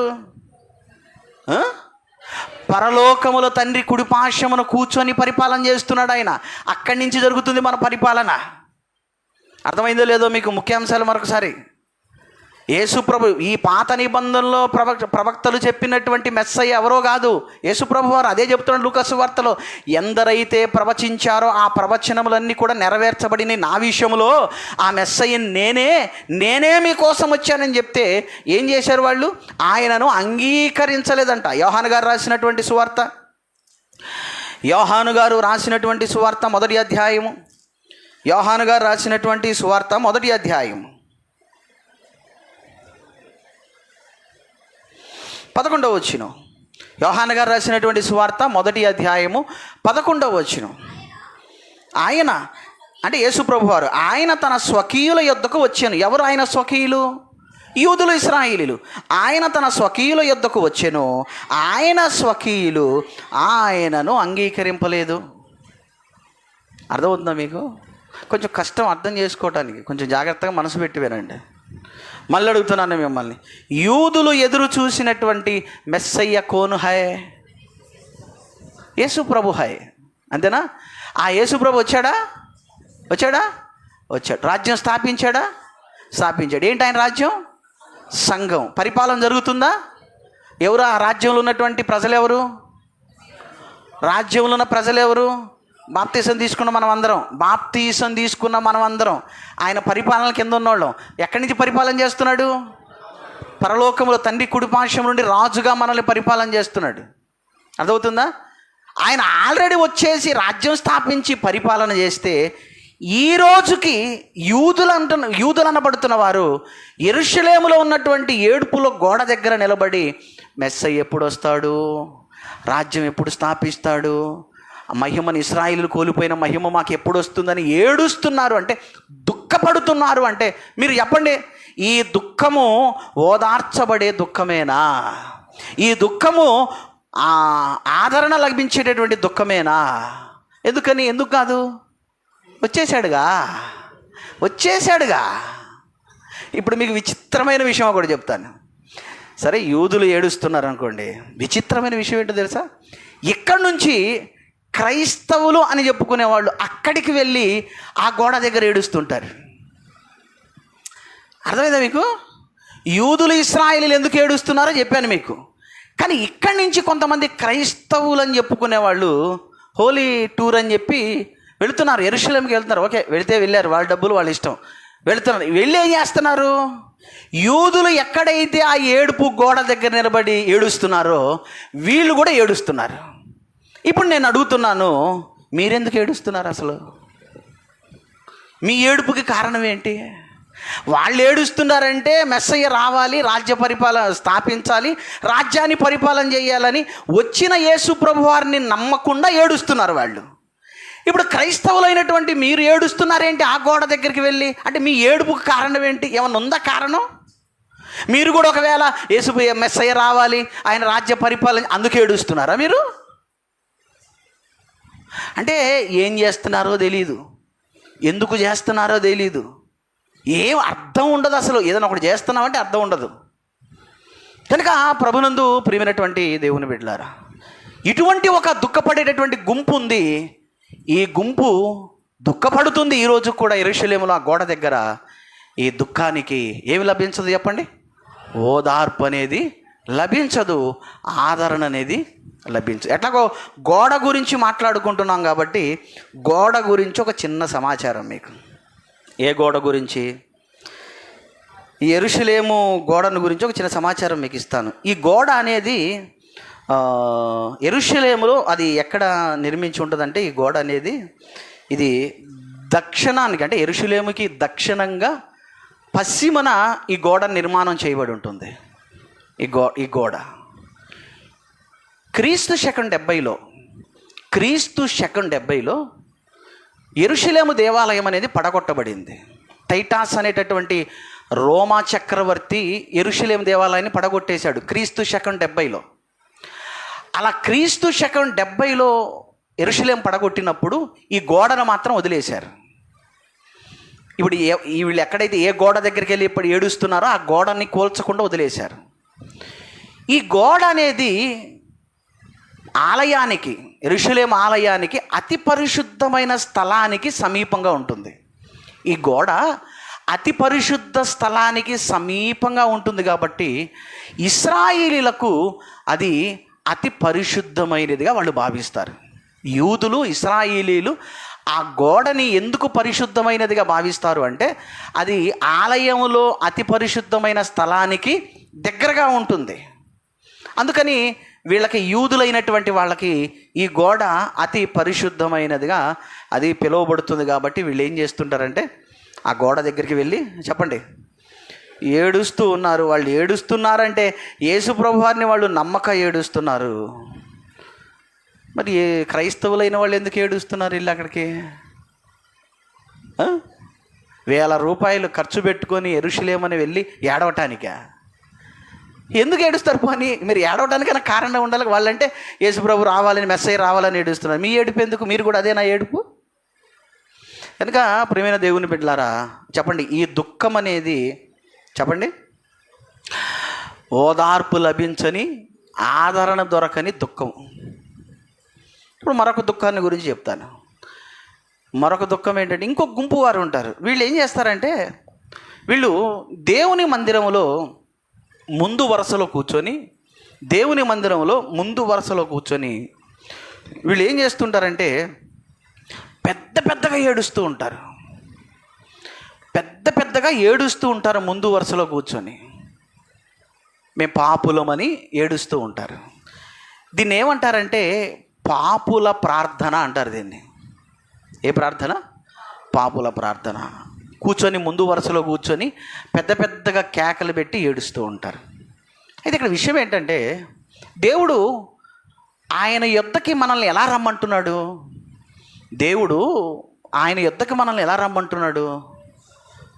మనల్ని ఎలా రమ్మంటున్నాడంటే, మనలో ఉన్నటువంటి పాపాన్ని మనం విడిచిపెట్టి యేసు ప్రభువారి యందు విశ్వాసం ఉంచి ఆయన రక్తంలో మనం పాపాలు కడిగి వేసుకొని, అనగా బాప్తీసం తీసుకొని ఆయన యొద్దకు రావాలని ఆయన కోరుకుంటున్నాడు. అంతేనా? దేవుడు అదేనా కోరుకుంటున్నాడు? పౌలు గారు సౌలుగా ఉన్నప్పుడు ఎన్నో భయంకరమైనటువంటి పాపాలు చేశాడు. పాపాలు చేసినటువంటి సౌలు ఒకరోజు ప్రభువుని తెలుసుకున్నాడు. ప్రభువుని తెలుసుకున్నటువంటి సౌలు ఇప్పుడు ఏం చేస్తున్నాడో ఒకసారి చూద్దాం. బైబిల్ తెరచి అపోస్తలుల కార్యములు. సౌలుగా ఉండి అనేకమైన ఘోరాలు చేసినటువంటి సౌలు మారిన తర్వాత, తన తప్పులు తెలుసుకున్న తర్వాత ఏం చేస్తున్నాడో 22వ అధ్యాయం, అపోస్తలుల కార్యములు 22వ అధ్యాయం, అపోస్తలుల కార్యములు 22వ అధ్యాయం 16వ వచనాన్ని చూద్దాం ఒకసారి. 22వ అధ్యాయం అపోస్తలుల కార్యములు 16వ వచనం. 22వ అధ్యాయము అపోస్తలుల కార్యములు 16వ వచనం. గనుక నీవు తడువు చేయుట ఎందుకు? లేచి ఆయన నామమును బట్టి ప్రార్థన చేసి బాప్తీసము పొంది నీ పాపాలను కడిగి వేసుకోనమని చెప్పాను. అంటే మనం ఏడ్చేటటువంటి ఏడుపుకి ఒక రీజన్ ఉండాలి. ఇక్కడ చాలామంది ఏడుస్తున్నారు. మందిరంలో మేము పాపలు అని పెద్ద పెద్ద కేకలు పెట్టి విడిచిరెడ్డి గుంపు ఉంటుంది. కానీ దేవుడు ఏమంటున్నాడంటే మీ పాపాలను విడిచిపెట్టండి, మీ పాపాలను విడిచిపెట్టి మీరు మారు మనసు పొంది పాపక్షమాపణ నిమిత్తమే బాప్తీసం పొంది మీరు నా దగ్గరికి రండి. అంటే పౌలు గారు ఏం చేశాడంటే తన జీవితంలో ఆయన చేసినటువంటి పాపాలన్నిటి నిమిత్తం ఆయన ఏం చేశాడంటే బాప్తీసం తీసుకొని ఆయన పాపాలన్నిటిని కూడా పౌలు గారు కడిగి వేసుకున్నాడు. అంటే ఇక్కడ మనం నేర్చుకోవాల్సిన విషయం ఏంటంటే మన జీవితంలో ఉన్నటువంటి పాపాలను మనం తీసివేసుకోకుండా, మన జీవితంలో ఉన్నటువంటి పాపాలను మనం కడిగి వేసుకోకుండా ఎంత ఏడ్చినా, వినండి, ఎంత ఏడ్చినా ఆ ఏడుపు ఓదార్పు నొందలని ఏడిపే. ఆ దుఃఖానికి ఓదార్పు లభించదు. పాపాన్ని కడిగి వేసుకోకుండా, పాపము నుంచి బయటపడకుండా మనం ఎంత ఏడ్చినా, ఎంత గట్టిగా కేకలు పెట్టి ఏడ్చినా సరే, చెప్పండి, ఆ ఏడుపుకి ఏం లభించదు?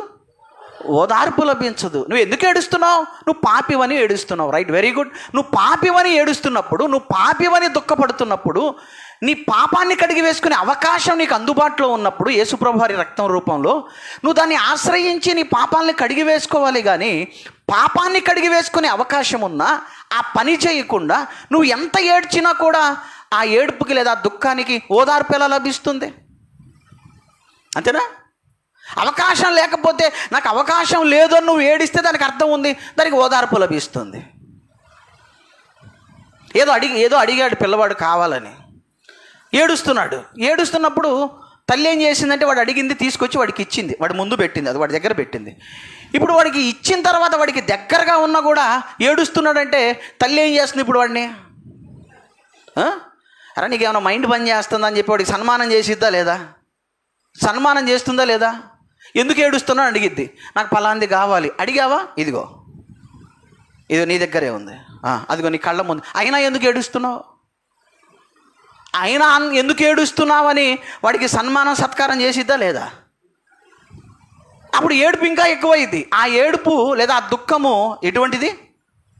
ఓదార్పు లభించని దుఃఖం. ఆ ఏడుపుకి ఓదార్పు ఉండదు. ఎందుకంటే నీకు అవకాశం ఉన్నా నువ్వు వినియోగించుకోవట్లేదు. కనుక ప్రభునందు ప్రియులరా, మనం దేవుని సన్నిధికి వచ్చి నేను పాపిని నువ్వు ఎంత గట్టిగా ఏడ్చినా, నీ పాపము కడిగి వేసుకోకుండా, నువ్వు బాప్తీసం తీసుకోకుండా నువ్వు ఎంత ఏడ్చినా సరే ఆ ఏడుపుకి ఏం లభించదు? ఓదార్పు లభించదు. బాప్తీసం అనేటువంటి మాట వచ్చింది కాబట్టి మరొక విషయం చెప్తాను ఇక్కడ. ఆ బాప్తీసం అనేది కూడా ఎలా జరగాలంటే దేవుని యొక్క నియమం ప్రకారంగా జరగాలి. బైబిల్ గ్రంథంలో బాప్తీసం ఎలా తీసుకోమని ప్రభువు చెప్పారో ఆ ప్రకారంగానే బాప్తీసం తీసుకోవాలి. ఈరోజు బాప్తీసాలు చాలా వచ్చేసి నీకు తెలుసో లేదో మీకు? చిలకరింపు బాప్తీసం తెలుసా మీకు? చిలకరింపు బాప్తీసం. నీళ్లు తీసుకొని చిలకరిస్తారు, అంతే, అయిపోయింది బాప్తీసం. ఇంకా జెండా కింద బాప్తీసం తెలుసా? ఎర్ర జెండా ఒకటి పట్టుకుంటారు, ఆ జెండా కింద నుంచి వెళ్ళిపోతే బాప్తీసం అయిపోయినట్టే. రోగం తగ్గిందని బాప్తీసం, అప్పులు తీరిని అని బాప్తీసం, పిల్లలు పుట్టారని బాప్తీసం. ఏంటిది? పెళ్లి కోసం బాప్తీసం తీసుకుంటేనే కానీ పాస్టర్ గారు పెళ్లి చేయను అన్నాడు. అర్జెంటుగా వెళ్ళి బాప్తీసం తీసుకున్నారు ఇద్దరు. పెళ్లి కోసం బాప్తీసం. చెప్పండి, ఈ బాప్తీసాలన్నీ కూడా దేవుడు చెప్పినటువంటి విధానంలోనే జరిగినాయా లేదా జరుగుతున్నాయా? జరగట్లేదు. ఒకవేళ దేవుని విధానములో బాప్తీసం జరగకపోయినా ఏం జరుగుతుందో తెలుసా? మత్తయి గారు రాసిన సువార్త. బాప్తీసం తీసుకోకుండా ఎంతకాలం ఏడ్చినా ఆ ఏడుపుకి ఓదార్పు లభించదు. బాప్తీసం తీసుకున్న ఆ బాప్తీసం దేవుడు చెప్పినటువంటి విధానంలో తీసుకోకపోతే ఏం జరిగిద్దో కూడా వ్రాయించాడు. మత్తయి గారు రాసిన సువార్త 13వ అధ్యాయము, మత్తయి గారు రాసినటువంటి సువార్త 13వ అధ్యాయం 42వ వచనం. మత్తయి గారు రాసినటువంటి సువార్త 13వ అధ్యాయము 42వ వచనం. అమ్మా ఎక్కడ? ఏమండి? మత్తయి గారు రాసిన సువార్త 13:42 తీసారా? అక్కడ అంటే ఎక్కడో చెప్పండి. ఎక్కడో? అక్కడే. ఎక్కడండి?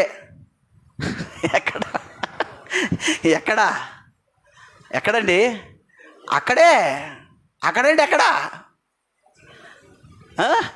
తర్వాత మాట్లాడండి, ఎక్కడ మీకు అర్థమైపోయేది. అక్కడ ఏడ్పును పండ్లు కొరుకుటయు ఉండును. ఇప్పుడు చెప్పండి, ఎక్కడ?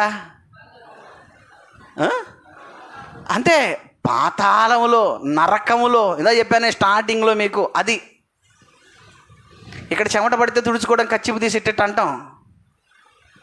అక్కడ ఏ కచ్చిఫులు ఇవ్వరు. కొంచెం దావాదిరిగా ఉంటే కూలింగ్ వాటర్ తాగుతాం. అక్కడ ఏ వాటర్ ఉండదు. పక్క నుండి బలకరించి ఏమైనా సహాయం చేస్తాడేమో వాడిని అడిగితే వాడంటాడు, ఒరే నాకు సహాయం చేసేవాడే లేడు, నా బాధ ఎవడికి చెప్పుకోవాలి, నీ గోల్ ఏంటి అంటాడు. ఒకడికొకటి సంబంధం ఉండదు. ఏడ్పును పళ్ళు కొరుకుట, ఏడ్పును పళ్ళు కొరుకుట. పళ్ళు అనగానే పొరపాటున యాపిల్ పళ్ళు అనుకున్నారు. యాపిల్ పళ్ళు కాదు. 32 33 నోట్లో ఉన్న పళ్ళు 32 పట్ట పట్ట పట్ట పట్ట కొరుక్కోవటమే. ఎప్పుడు? ఆదివారం అదే, సోమవారం, మంగళవారం, బుధవారం, గురువారం, శుక్రవారం, శనివారం, మళ్ళీ ఆదివారం వచ్చింది. ఏమండి కొంచెం ఏమన్నా రెస్ట్ ఇస్తారా అంటే నో రెస్ట్. మళ్ళీ పళ్ళు కొరకటం. చూసారా, చాలా తీవ్రంగా ఉంది పరిస్థితి. అందుకే నేను అంటున్నాను, ఎండాకాలం చూసినప్పుడైనా మారు మనసు పొందండి, ఉక్కపోతలప్పుడన్నా మారు మనసు పొందండి, ఈ వేడి గాలులప్పుడన్నా మారు మనసు పొందండి. అమ్మ బాబోయ్ ఇదే ఇలాగుందంటే ఇంకా అది ఎలా ఉంటుందో. పొరపాటును కూడా దేవా నేను మాత్రం ఆ ఏడుపు పండ్లు కొరిగే స్థలానికి మాత్రం వెళ్ళకూడదు నాయనా, ఇక్కడ బతికితే నీ కోసం బతికి చచ్చిపోవాలి నేను అనేటువంటి ఒక నిర్ణయం. కనీసం ఈ ఎండల తీవ్రత, ఈ ఉక్కపోతను చూసినప్పుడన్నా మనకు మారు మనసు రాకపోతే ఎలాగ ఇంకా? కనుక క్రీస్తునందు ప్రియమైనటువంటి దేవుని బిడ్డలారా, చెప్పండి, నేను పాపినని నువ్వు ఏడుస్తూ దుఃఖపడుతూ పాపము నుంచి నువ్వు బయటపడటానికి నీకు అవకాశం ఉంటే నువ్వు బయటపడకుండా ఏడుస్తూనే ఉన్నావు అనుకో జీవితకాలం నీ పాపాన్ని బట్టి, చెప్పండి, అది ఓదార్చబడే దుఃఖమా? ఆదరణ లభించే దుఃఖమా? లేదు. బాప్తీసం తీసుకున్నావు, ఆ బాప్తీసం ఒకవేళ చిలకరింపు అయితే, ఆ బాప్తీసం ఒకవేళ జెండా కింద అయితే, ఆ బాప్తీసం ఒకవేళ పిల్లలు పుట్టారని దానికోసం అయితే, ఉద్యోగం వచ్చిందని, లేకపోతే ఇంకోటి శరీర సంబంధమైనవి ఏదో జరిగినాయి అని తీసుకునే బాప్తీసం అయితే, అటువంటి బాప్తీసం తీసుకున్న గుర్తుపెట్టుకోండి, ఏడ్పును కన్ఫర్మ్. ఎందుకంటే మన బాప్తీసం కూడా ఎలా జరగాలంటే దేవుడు చెప్పినటువంటి విధానములో జరగాలి. ఎవరికి ఇష్టం వచ్చినట్లుగా వాళ్ళు తీసేసుకోవడం కాదు, ఎవరికి ఇష్టం వచ్చినట్లుగా వాళ్ళు చేయకూడదు. దేవుడు ఒక సిస్టాన్ని పెట్టాడు చక్కగా, ఆ సిస్టమును మనం అనుసరించాలి. అది దేవుని చిత్తం. అది ఎలా బాప్తీసం తీసుకోవాలో, బాప్తీసం తీసుకోవడానికి ముందు ఏం జరగాలో చాలా క్లియర్గా రాయించాడు ఆయన వాక్యంలో. ఆ వాక్యాన్ని జాగ్రత్తగా మనం చూసి ఆ క్రమంలో మనం బాప్తీసం తీసుకుంటే ఆ బాప్తీసం వాక్యానుసారమైన బాప్తీసం అవుతుంది. నీళ్లు ఉన్నాయి కదా అని చెప్పి ముంచేశారు కదా అని మునిగామనుకోండి, అదే బాప్తీసం అనుకుంటే అది వాక్యానుసారమైన బాప్తీసమేనా? ఒకవేళ వాక్యానుసారమైన బాప్తీసం తీసుకోకపోతే ఏంటి పరిస్థితి? తీసుకోనట్టే. అందుకనే బాప్తీస విషయంలో కూడా జాగ్రత్తగా ఉండాలి. కనుక మరొక గుంపు కనపడుతుంది. ఆ గుంపు ఏంటంటే పాపులమని ఏడుస్తారు కానీ ఆ పాపము నుంచి బయటపడటానికి అవకాశం ఉన్నా వినియోగించుకోరు, అంటే బాప్తీసం తీసుకోరు. ఒకవేళ బాప్తీసం తీసుకున్నా వాక్యానుసారంగా తీసుకోరు. ఇటువంటి వారు ఏడ్చే ఏడ్పుకి, ఇటువంటి దుఃఖానికి, చెప్పండి, ఓదార్పు అనేది లభిస్తుందా అంటే లభించదు. చివరిగా మరొక గుంపు గురించి చెప్తాను. పాయింట్ల వరకు రాసుకుంటున్నారా? రాసుకుంటే ఒకసారి పాయింట్ల వరకు చెప్పండి. ఓదార్పు లభించబడినటువంటి దుఃఖం, లోక సంబంధమైనటువంటి దుఃఖం ఎలాంటిది? అది ఒక విద్యార్థి, చెప్పండి, పరీక్షల్లో తప్పిపోయాడు, ఏడుస్తున్నాడు, దీనికి ఓదార్పు లభించదు. రెండవది ఓదార్పు లభించని దుఃఖం ఏంటి? ఒక వ్యక్తి తన సమస్యల వలన చిక్కున్నాడు, కానీ దేవుని వైపు తిరగలేదు, లోకంలో ఉన్నటువంటి మద్యానికి బానిసయ్యాడు. ఈ దుఃఖం కూడా ఓదార్చం లభించదు. మూడవది ఇస్కరియోతు యూదా యేసుప్రభువుని అప్పగించినందుకు బాధపడ్డాడు, దుఃఖపడ్డాడు, కానీ ప్రభు వైపు తిరగలేదు. ఇది కూడా ఓదార్చబడని దుఃఖం. 4, యేసుప్రభువు చివరిగా వస్తాడు మరలా భూమి మీదకి. అలా వచ్చినప్పుడు ఆయన ఎవరైతే విశ్వసించినా ఎవరైతే ఆయన చెప్పినట్టుగా బ్రతకరో అలాంటి వాళ్ళు కూడా ఆయన వచ్చినప్పుడు దుఃఖపడతారు. ఆ రోజు ఆ దుఃఖము కూడా ఏం లభించదు, ఆ దుఃఖానికి కూడా ఓదార్పు లభించదు. 6, ఇశ్రాయేలు యూదులు ఏడుస్తున్నారు. యెరూషలేము గోడ దగ్గర, ఏడుపులు గోడ దగ్గర పడి మెస్సయ్య రావాలి, రాజ్యాన్ని స్థాపించాలని ఏడుస్తూనే ఉన్నారు. వాళ్ళు ఎంతకాలం ఏడ్చినా, ఎంతకాలం దుఃఖపడినా ఈ దుఃఖానికి కూడా ఏం లభించదు? ఓదార్పు లభించదు. తర్వాత 7వది, దేవుని సన్నిధికి వచ్చి మేము పాపులమని చెప్పి ఏడుస్తారు కానీ మారు మనసు పొంది బాప్తీసం తీసుకోరు. ఒకవేళ తీసుకున్న వాక్యానుసారముగా అది జరగదు. కనుక ఈ దుఃఖానికి కూడా ఏమి లభించదు? ఓదార్పు లభించదు. ఇప్పుడు 8వది మరొక దుఃఖం ఉంది. చివరిగా దీని గురించి మాట్లాడుకొని మనం ముగించుకుందాం. 8వ దుఃఖం. ఎవరు ఈ ఓదార్చబడినటువంటి దుఃఖములో ఉండేటటువంటి వారు ఎవరైనా ఆలోచన చేస్తే, తాము పాపులమన్నటువంటి విషయాన్ని గమనిస్తారు. వినండి, తాము పాపులమన్న విషయాన్ని గమనిస్తారు, కానీ ఆ పాపము నుంచి బయటపడటానికి ఏదైతే చేయాలో అది చేయరు. మేము పాపులమన్న విషయాన్ని, మేము పాపం చేస్తున్నామన్న విషయాన్ని వాళ్ళు గుర్తిస్తారు, కానీ పాపం నుంచి బయటపడటానికి ఏదైతే చెయ్యాలో అది చేయరు. మిగతావన్నీ చేస్తారు, కానీ అదొకటి చేయరు. అది ఎలా అంటే, ఒక ఉదాహరణ చెప్తాను, జరిగినటువంటి ఒక వాస్తవాన్ని చెప్తాను మీకు. అదేంటంటే, అమెరికా దేశంలో జరిగినటువంటి ఒక వాస్తవమైనటువంటి సంఘటన. ఒక దొంగ ఉన్నాడు. ఒక దొంగ అంటే ఇతను తన సామ్రాజ్యాన్ని ఏర్పాటు చేసుకున్నాడు దొంగతనాలు చేయటం అనేది. ఒకరోజు ఈ దొంగ అనారోగ్య పాలయ్యాడంట. అనారోగ్యానికి గురయ్యాడు. తనకు రోగం వచ్చినప్పుడు చాలా ఏడవటం మొదలుపెట్టాడు. ఆ పరిస్థితిలో అతడు కొంచెం దేవుని వైపుకు తిరిగాడు. అంటే ప్రార్థన చేసుకోవటం, బైబిల్ చదువుకోవటం, ఇలా చేయటం ప్రారంభించాడు. ఇలా చేస్తున్నటువంటి క్రమంలో ఒకరోజు ఒక సేవకుడిని పిలిచాడంట. ఒక సేవకుడిని పిలిచి ఏంటి నా పరిస్థితిని అడిగాడు. ఆ వచ్చిన సేవకుడు ఏమని చెప్పాడంటే, తనకి, నువ్వు దేవునితో సమాధాన పడాలి, దేవునితో నువ్వు సమాధాన పడాలంటే నువ్వు ఏం చేయాలంటే, నీ దగ్గర ఉంది చూసావా ఖరీదైనటువంటి వజ్రం, నీ దగ్గర ఖరీదైన వజ్రం ఉంది. ఆ ఖరీదైన వజ్రాన్ని నువ్వు సంఘానికి ఇచ్చేస్తే నువ్వు దేవునితో సమాధాన పడినట్టు అవుతుందని చెప్పాడంట. అప్పుడు ఇతను దొంగ కాబట్టి ఇతను ఏం చేశాడు, అతని దగ్గర ఉన్నటువంటి ఆ ఖరీదైనటువంటి వజ్రాన్ని ఇచ్చేశాడు పాస్టర్ గారు సేవకుడికి. సేవకుడు ఆ వజ్రం తీసుకుని వెళ్ళిపోయాడు. ఆ తర్వాత ఇతనికి రోగం తగ్గింది. రోగం తగ్గిన తర్వాత ఇతను ఏం చేశాడంటే, మరలా తన యొక్క గత జీవితానికి మరలా వెళ్ళిపోయాడు.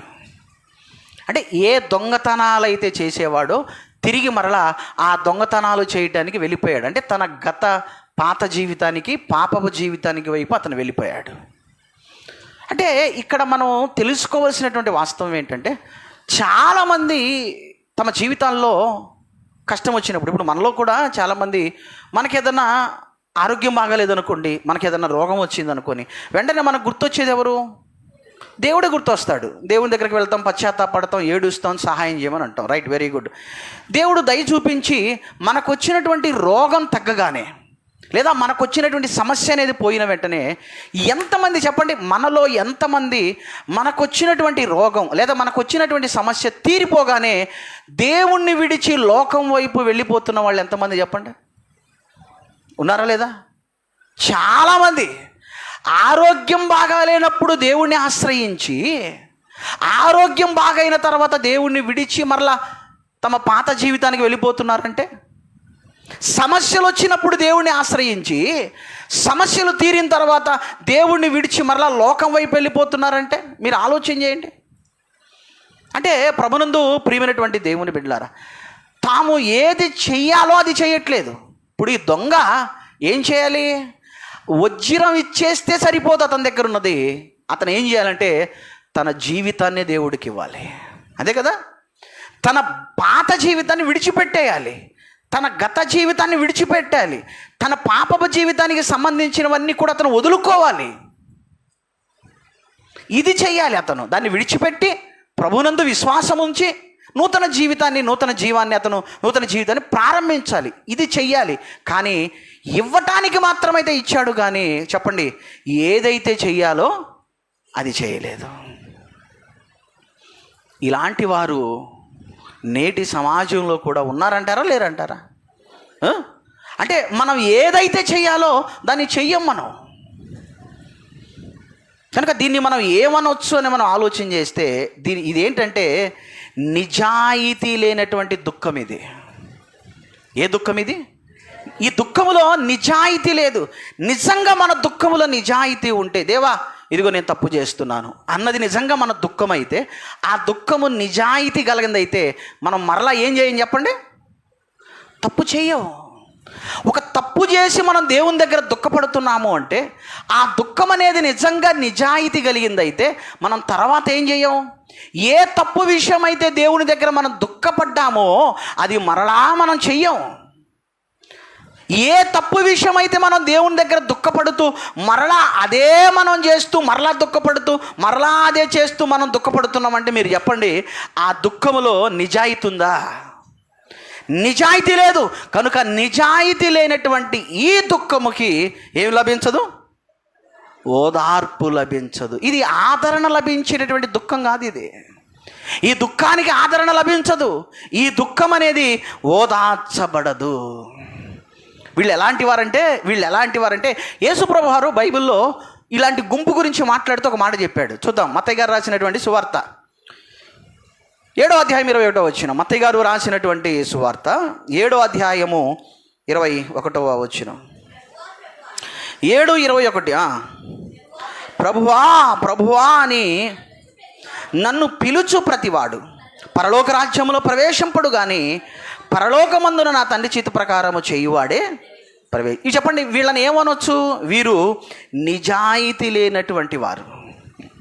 అంతేనా? ఎవరు వీళ్ళు? నిజాయితీ లేనటువంటి వారు. ప్రభువా ప్రభు అని పిలుస్తారే కానీ ఆ దేవుని యొక్క చిత్తాన్ని మాత్రం వీళ్ళు జరిగించరు. అంటే ప్రభునందు ప్రియులారా, వీళ్ళు దుఃఖపడి వెళ్ళిపోతారు అంతే.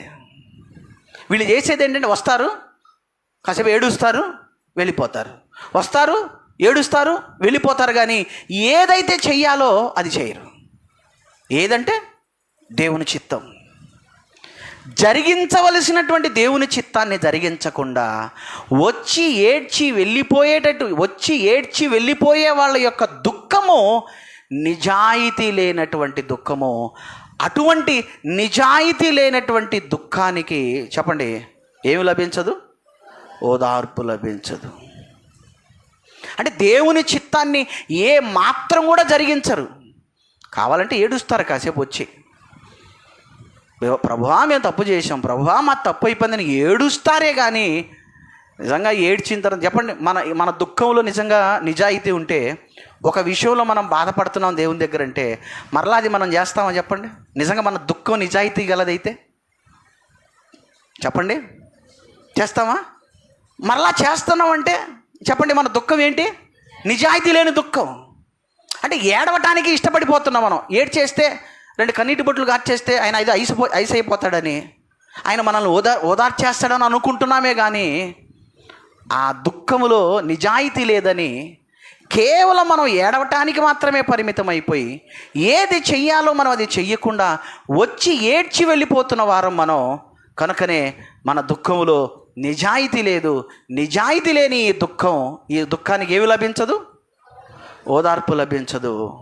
చెప్పండి, ఏమి లభించదు? ఆదరణ లభించదు. అందుకే యేసుప్రభు వారు చెప్పిన మరొక మాట చివరిగా యోహాను గారు రాసిన సువార్త 3వ అధ్యాయం. యోహాను గారు రాసినటువంటి సువార్త 3వ అధ్యాయము 36వ వచనం చూద్దాం. యోహాను గారు రాసిన సువార్త 3వ అధ్యాయము 36వ వచనం. 36. కుమారుని యందు విశ్వాసముంచువాడే నిత్య జీవము గలవాడు, కుమారునికి విధేయుడు కానివాడు జీవము చూడడు కానీ దేవుని ఉగ్రత వాని యందు నిలిచి ఉండును. అంటే ఇలాంటి వారికి ఏం లభించదు? ఓదార్పు దొరకదు. మొత్తం ఎన్ని ఓదార్పు లభించని లోక సంబంధమైనటువంటి ఎన్ని దుఃఖాల గురించి మాట్లాడుకున్నాం మనం? 8 దుఃఖాలు. మీరు చెప్పండి, నిజాయితీగా మాట్లాడుకుందాం ఇప్పుడు. అసలు దుఃఖాల్లో ఇట్లాంటి దుఃఖాలు ఉన్నాయన్న సంగతి మనకు తెలుసా? తెలుసా మనకి? ఇప్పుడు మనకెట్ట తెలిసింది? వాక్యం దగ్గరకు వస్తే తెలిసింది. యేసుప్రభు వారుండి దుఃఖపడువారు ధన్యులు, వారు ఓదార్చబడుదురు. క్రైస్తవ్యంలో ఎవరికి తెలియని మాట చెప్పండి, అది ఎవరికి తెలియని మాట. దుఃఖపడువారు ధన్యులు, వారు ఓదార్చబడతారన్నటువంటి మాట క్రైస్తవులకు తెలియని మాటనా? ప్రతిసారి ఉపయోగించే మాటే. ఏడ్చేవారి దగ్గరికి, ప్రతి ఒక్కరి దగ్గరికి వెళ్ళి చెప్పే మాట ఏంటి? యేసుప్రభు ఒక మాట అన్నాడు, దుఃఖపడువారు ధన్యులు, వారు ఓదార్చబడతారు, మీరు ఏడవకండి అని. ప్రతి ఏడుపుకు మనం దీన్ని కనెక్ట్ చేస్తాం. ఇప్పుడు చెప్పండి, ఇంత విన్న తర్వాత ఏది ఓదార్చబడే దుఃఖం, ఏది ఓదార్చబడని దుఃఖం? రెండు దుఃఖాలు ఉన్నాయి. ఒకటి ఓదార్చబడేది, రెండవది ఓదార్చబడనిది. ఓదార్చబడని దుఃఖం ఏంటంటే లోక సంబంధమైన దుఃఖం. లోక సంబంధమైన దుఃఖం అంటే ఒక వ్యక్తి తన క్రియల వలన తెచ్చుకునేటటువంటి దుఃఖం. అటువంటి దుఃఖానికి, అటువంటి దుఃఖం గురించి యేసుప్రభు వారు చెప్పట్లేదు. మీరు ధన్యులు, మీరు ఓదార్చబడుదురని వాళ్ళ గురించి చెప్పట్లేదు. ఆ దుఃఖం గురించి చెప్పట్లేదు ఆయన. లోక సంబంధమైనటువంటి దుఃఖాన్ని కలిగి ఉన్న వాళ్ళ గురించి యేసుప్రభు వారు ఆ మాట చెప్పట్లేదు. మరి ఏ దుఃఖం గురించి ఆయన మాట్లాడుతున్నారంటే మరొక దుఃఖం ఉంది. అది ఓదార్చబడే దుఃఖం, ఆదరణ లభించే దుఃఖం. ఏమిటి ఆ ఓదార్చబడే, ఆదరణ లభించే దుఃఖం? తెలుసుకోవాలని ఉందా లేదా? దేవుని చిత్తమైతే, దేవుడు మనకు అవకాశం ఇస్తే వచ్చే ఆదివారం అసలు ఆదరణ లభించే దుఃఖం ఏంటి, ఓదార్చబడే దుఃఖం ఏంటి, వాళ్ళు ఎలా ఓదార్చబడతారు, ఎక్కడ ఓదార్చబడతారు అన్న విషయాలు దేవుడు మనకు అవకాశం ఇస్తే ఈ రెండవ ధన్యతలోని రెండవ భాగాన్ని మాట్లాడుకొని రెండవ ధన్యతను కూడా ముగించుకుందాం, దేవుడు మనకు అవకాశం ఇస్తే వచ్చే ఆదివారం. కాబట్టి మనం ఇప్పటి వరకు విన్నది చెప్పండి, ఇప్పటి వరకు విన్నది ఆదరణ లభించని దుఃఖం, అది లోక సంబంధమైన దుఃఖం. నేను మిమ్మల్ని అడుగుతున్నాను, మనం కూడా దుఃఖపడుతుంటాం కదా, మనం కూడా దుఃఖపడుతుంటామా లేదా? ఇప్పుడు చెప్పండి, ఒకవేళ మన దుఃఖం ఆదరణ లభించని, ఓదార్పు నొందని, లోక సంబంధమైన దుఃఖంగా ఉందేమో చెక్ చేసుకోండి. ఒకవేళ ఆదరణ లభించని లోక సంబంధమైనటువంటి దుఃఖంగా మన దుఃఖం ఉంటే ఎన్ని రోజులు ఏడ్చినా, ఎంత గట్టిగా ఏడ్చినా, ఉపవాసం ఉండి ఏడ్చినా, ఉపవాసం లేకుండా ఏడ్చినా ఆ దుఃఖానికి చెప్పండి ఏం లభించదు? ఓదార్పు లభించదు, ఆదరణ లభించదు. కానీ ప్రియులారా, ఒక దుఃఖం ఉంది, ఆయన చేత ఓదార్చబడే దుఃఖం, ఆయన చేత ఆదరణ లభించే దుఃఖం. ఆ దుఃఖం నిజంగా మన జీవితంలో ఉందో లేదో దేవుడు అవకాశం ఇస్తే వచ్చే వారం మాట్లాడుకుందాం.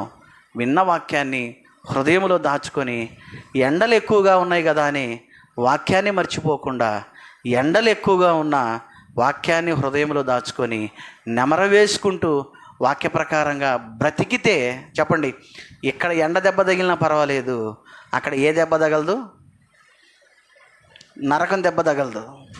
ఇక్కడ వడ దెబ్బ తగిలినా పర్వాలేదు, హాస్పిటల్కి వెళ్ళి సెలవును ఎక్కించుకుంటే 2 రోజులు బయటికి రావచ్చు. కానీ నరకం దెబ్బ తగిలిందంటే సెలవును ఎక్కించేవాడు ఉండడు, మనల్ని పలకరించడానికి కాయలు తీసుకొచ్చేవాళ్ళు ఉండరు, డిశ్చార్జ్ అయ్యేది ఉండదు ఒక్కసారి జాయిన్ అయితే. కాబట్టి జాగ్రత్త. మన దుఃఖం ఎలా ఉందో, మన ఏడుపు ఎలాగుందో దేవుని పాదాల దగ్గర పరీక్షించుకొని, ఒకవేళ లోక సంబంధమైన దుఃఖంగా మన దుఃఖం ఉంటే దాని నుంచి బయటపడదాం. దేవుని చేత ఆదరించబడేటటువంటి దుఃఖంగా మన దుఃఖాన్ని మార్చుకోవడానికి మనం ప్రయత్నం చేద్దాం. ప్రార్థన చేసుకుందాం. తల వంచండి, కళ్ళు మూసుకోండి. ప్రార్థన చేసుకున్నాం. దయచేసి తల ఉంచి కళ్ళు మూసుకోండి. పరిశుద్ధుడు అయిన తండ్రి, మహోన్నతుడు అయినటువంటి మా గొప్ప దేవ, మీ ఘనమైన నామానికి ప్రభు అయిన యేసుక్రీస్తు వారి పేరిట నాయన స్తోత్రములు, కృతజ్ఞతలు తెలియజేస్తున్నాం. తండ్రి, మీ వాక్యము ఎంత గొప్పది నాయన. అందుకే తండ్రి, ధర్మశాస్త్రమునందు ఆనందించుచు దాన్ని ధ్యానించువాడు ధన్యుడని మీ లేఖనాలు వ్రాయించారు. ధ్యానిస్తేనే మీ వాక్యములో ఉన్నటువంటి మాధుర్యం ఏంటో మాకు తెలుస్తుంది. యేసుప్రభు వారు కొండ మీద ఆయన చేసిన ప్రసంగంలో తండ్రి, ఆయన మాట్లాడిన 8 ధన్యతలను గురించి తండ్రి మేము ధ్యానించడానికి మాకు అవకాశం ఇచ్చారు. మొదటి ధన్యతను ఆయన ఆత్మవిషయమై దీనులు అనేవారు ధన్యులు, పరలోక రాజ్యం వారిది అన్నటువంటి మొదటి ధన్యతను గురించి ఎన్నో విషయాలు మాకు నేర్పించారు. అందును బట్టి స్తోత్రం తండ్రి. రెండవ ధన్యత ఆయన దుఃఖపడు వారు ధన్యులు, వారు ఓదార్చబడుదురు అన్నటువంటి ప్రభువారు పలికిన రెండవ ధన్యతలో ఉన్నటువంటి సారాంశం ఏంటో నాయన మీరు మాకు నేర్పిస్తున్నందుకు స్తోత్రం తండ్రి. నాయన లోక సంబంధమైనటువంటి ఆదరణ లభించని దుఃఖం ఒకటి ఉందని నా తండ్రి, ఆదరణ లభించేటటువంటి ఆత్మ సంబంధమైన దుఃఖం మరొకటి ఉందని మీరు మీ లేఖనాల యొక్క లోతుల్లోనికి మమ్మల్ని తీసుకుని వెళ్ళి మాకు నేర్పిస్తున్నందుకు స్తోత్రము నాయన. తండ్రి, ఈ లోక సంబంధమైనటువంటి దుఃఖములో మునిగి తేలుతుంది. ఆ దుఃఖము ఎన్నటికీ నాయన ఓదార్చబడదు, ఆ దుఃఖము ఎన్నటికీ ఆదరణ లభించదు. కనుక తండ్రి, ఒకవేళ మా దుఃఖం, మా ఏడుపు ఒకవేళ లోక సంబంధమైనదిగా ఉంటుంటే తండ్రి, మేము సరి చేసుకోవడానికి సహాయం చేయండి. విత్తబడినటువంటి వాక్యము తండ్రి మంచి నేలన పడిన విత్తనాలు వలె ఫలింపునివ్వడానికి సహాయం చేయండి నాయన. విన్నవారు కేవలం వినువారుగా మాత్రమే ఉండి వారిని వారు మోసం చేసుకోకుండా విన్న వాక్యాన్ని తమ జీవితాల్లో అనుసరించడానికి తండ్రి సహాయం చేయమని అర్థిస్తూ ప్రార్థిస్తూ, ఇప్పటి వరకు ఈ అల్పుణ్ణి నాయన మీరు వాడుకున్నందుకు తండ్రి మీ కృతజ్ఞతలు తెలియజేస్తూ, మీ చిత్తమైతే నాయన మరిన్ని అవకాశాలు మాకు ఇచ్చి మీ వాక్యపు వెలుగులో నాయన మమ్మల్ని సరిచేయమని కోరుకుంటూ, సమస్తమైనటువంటి మహిమా ఘనత ప్రభావములు ప్రభువైన యేసుక్రీస్తు వారి పేరిట మీకు ఆరోపిస్తూ, మీ ప్రియకుమారుడు మా ప్రభును మా ప్రియ రక్షకుడైన యేసు ప్రభు వారి పవిత్రమైన నామములో ఈ ప్రార్థన అడిగి వేడుకొనుచున్నాను మా పరమ తండ్రి. ఆమేన్.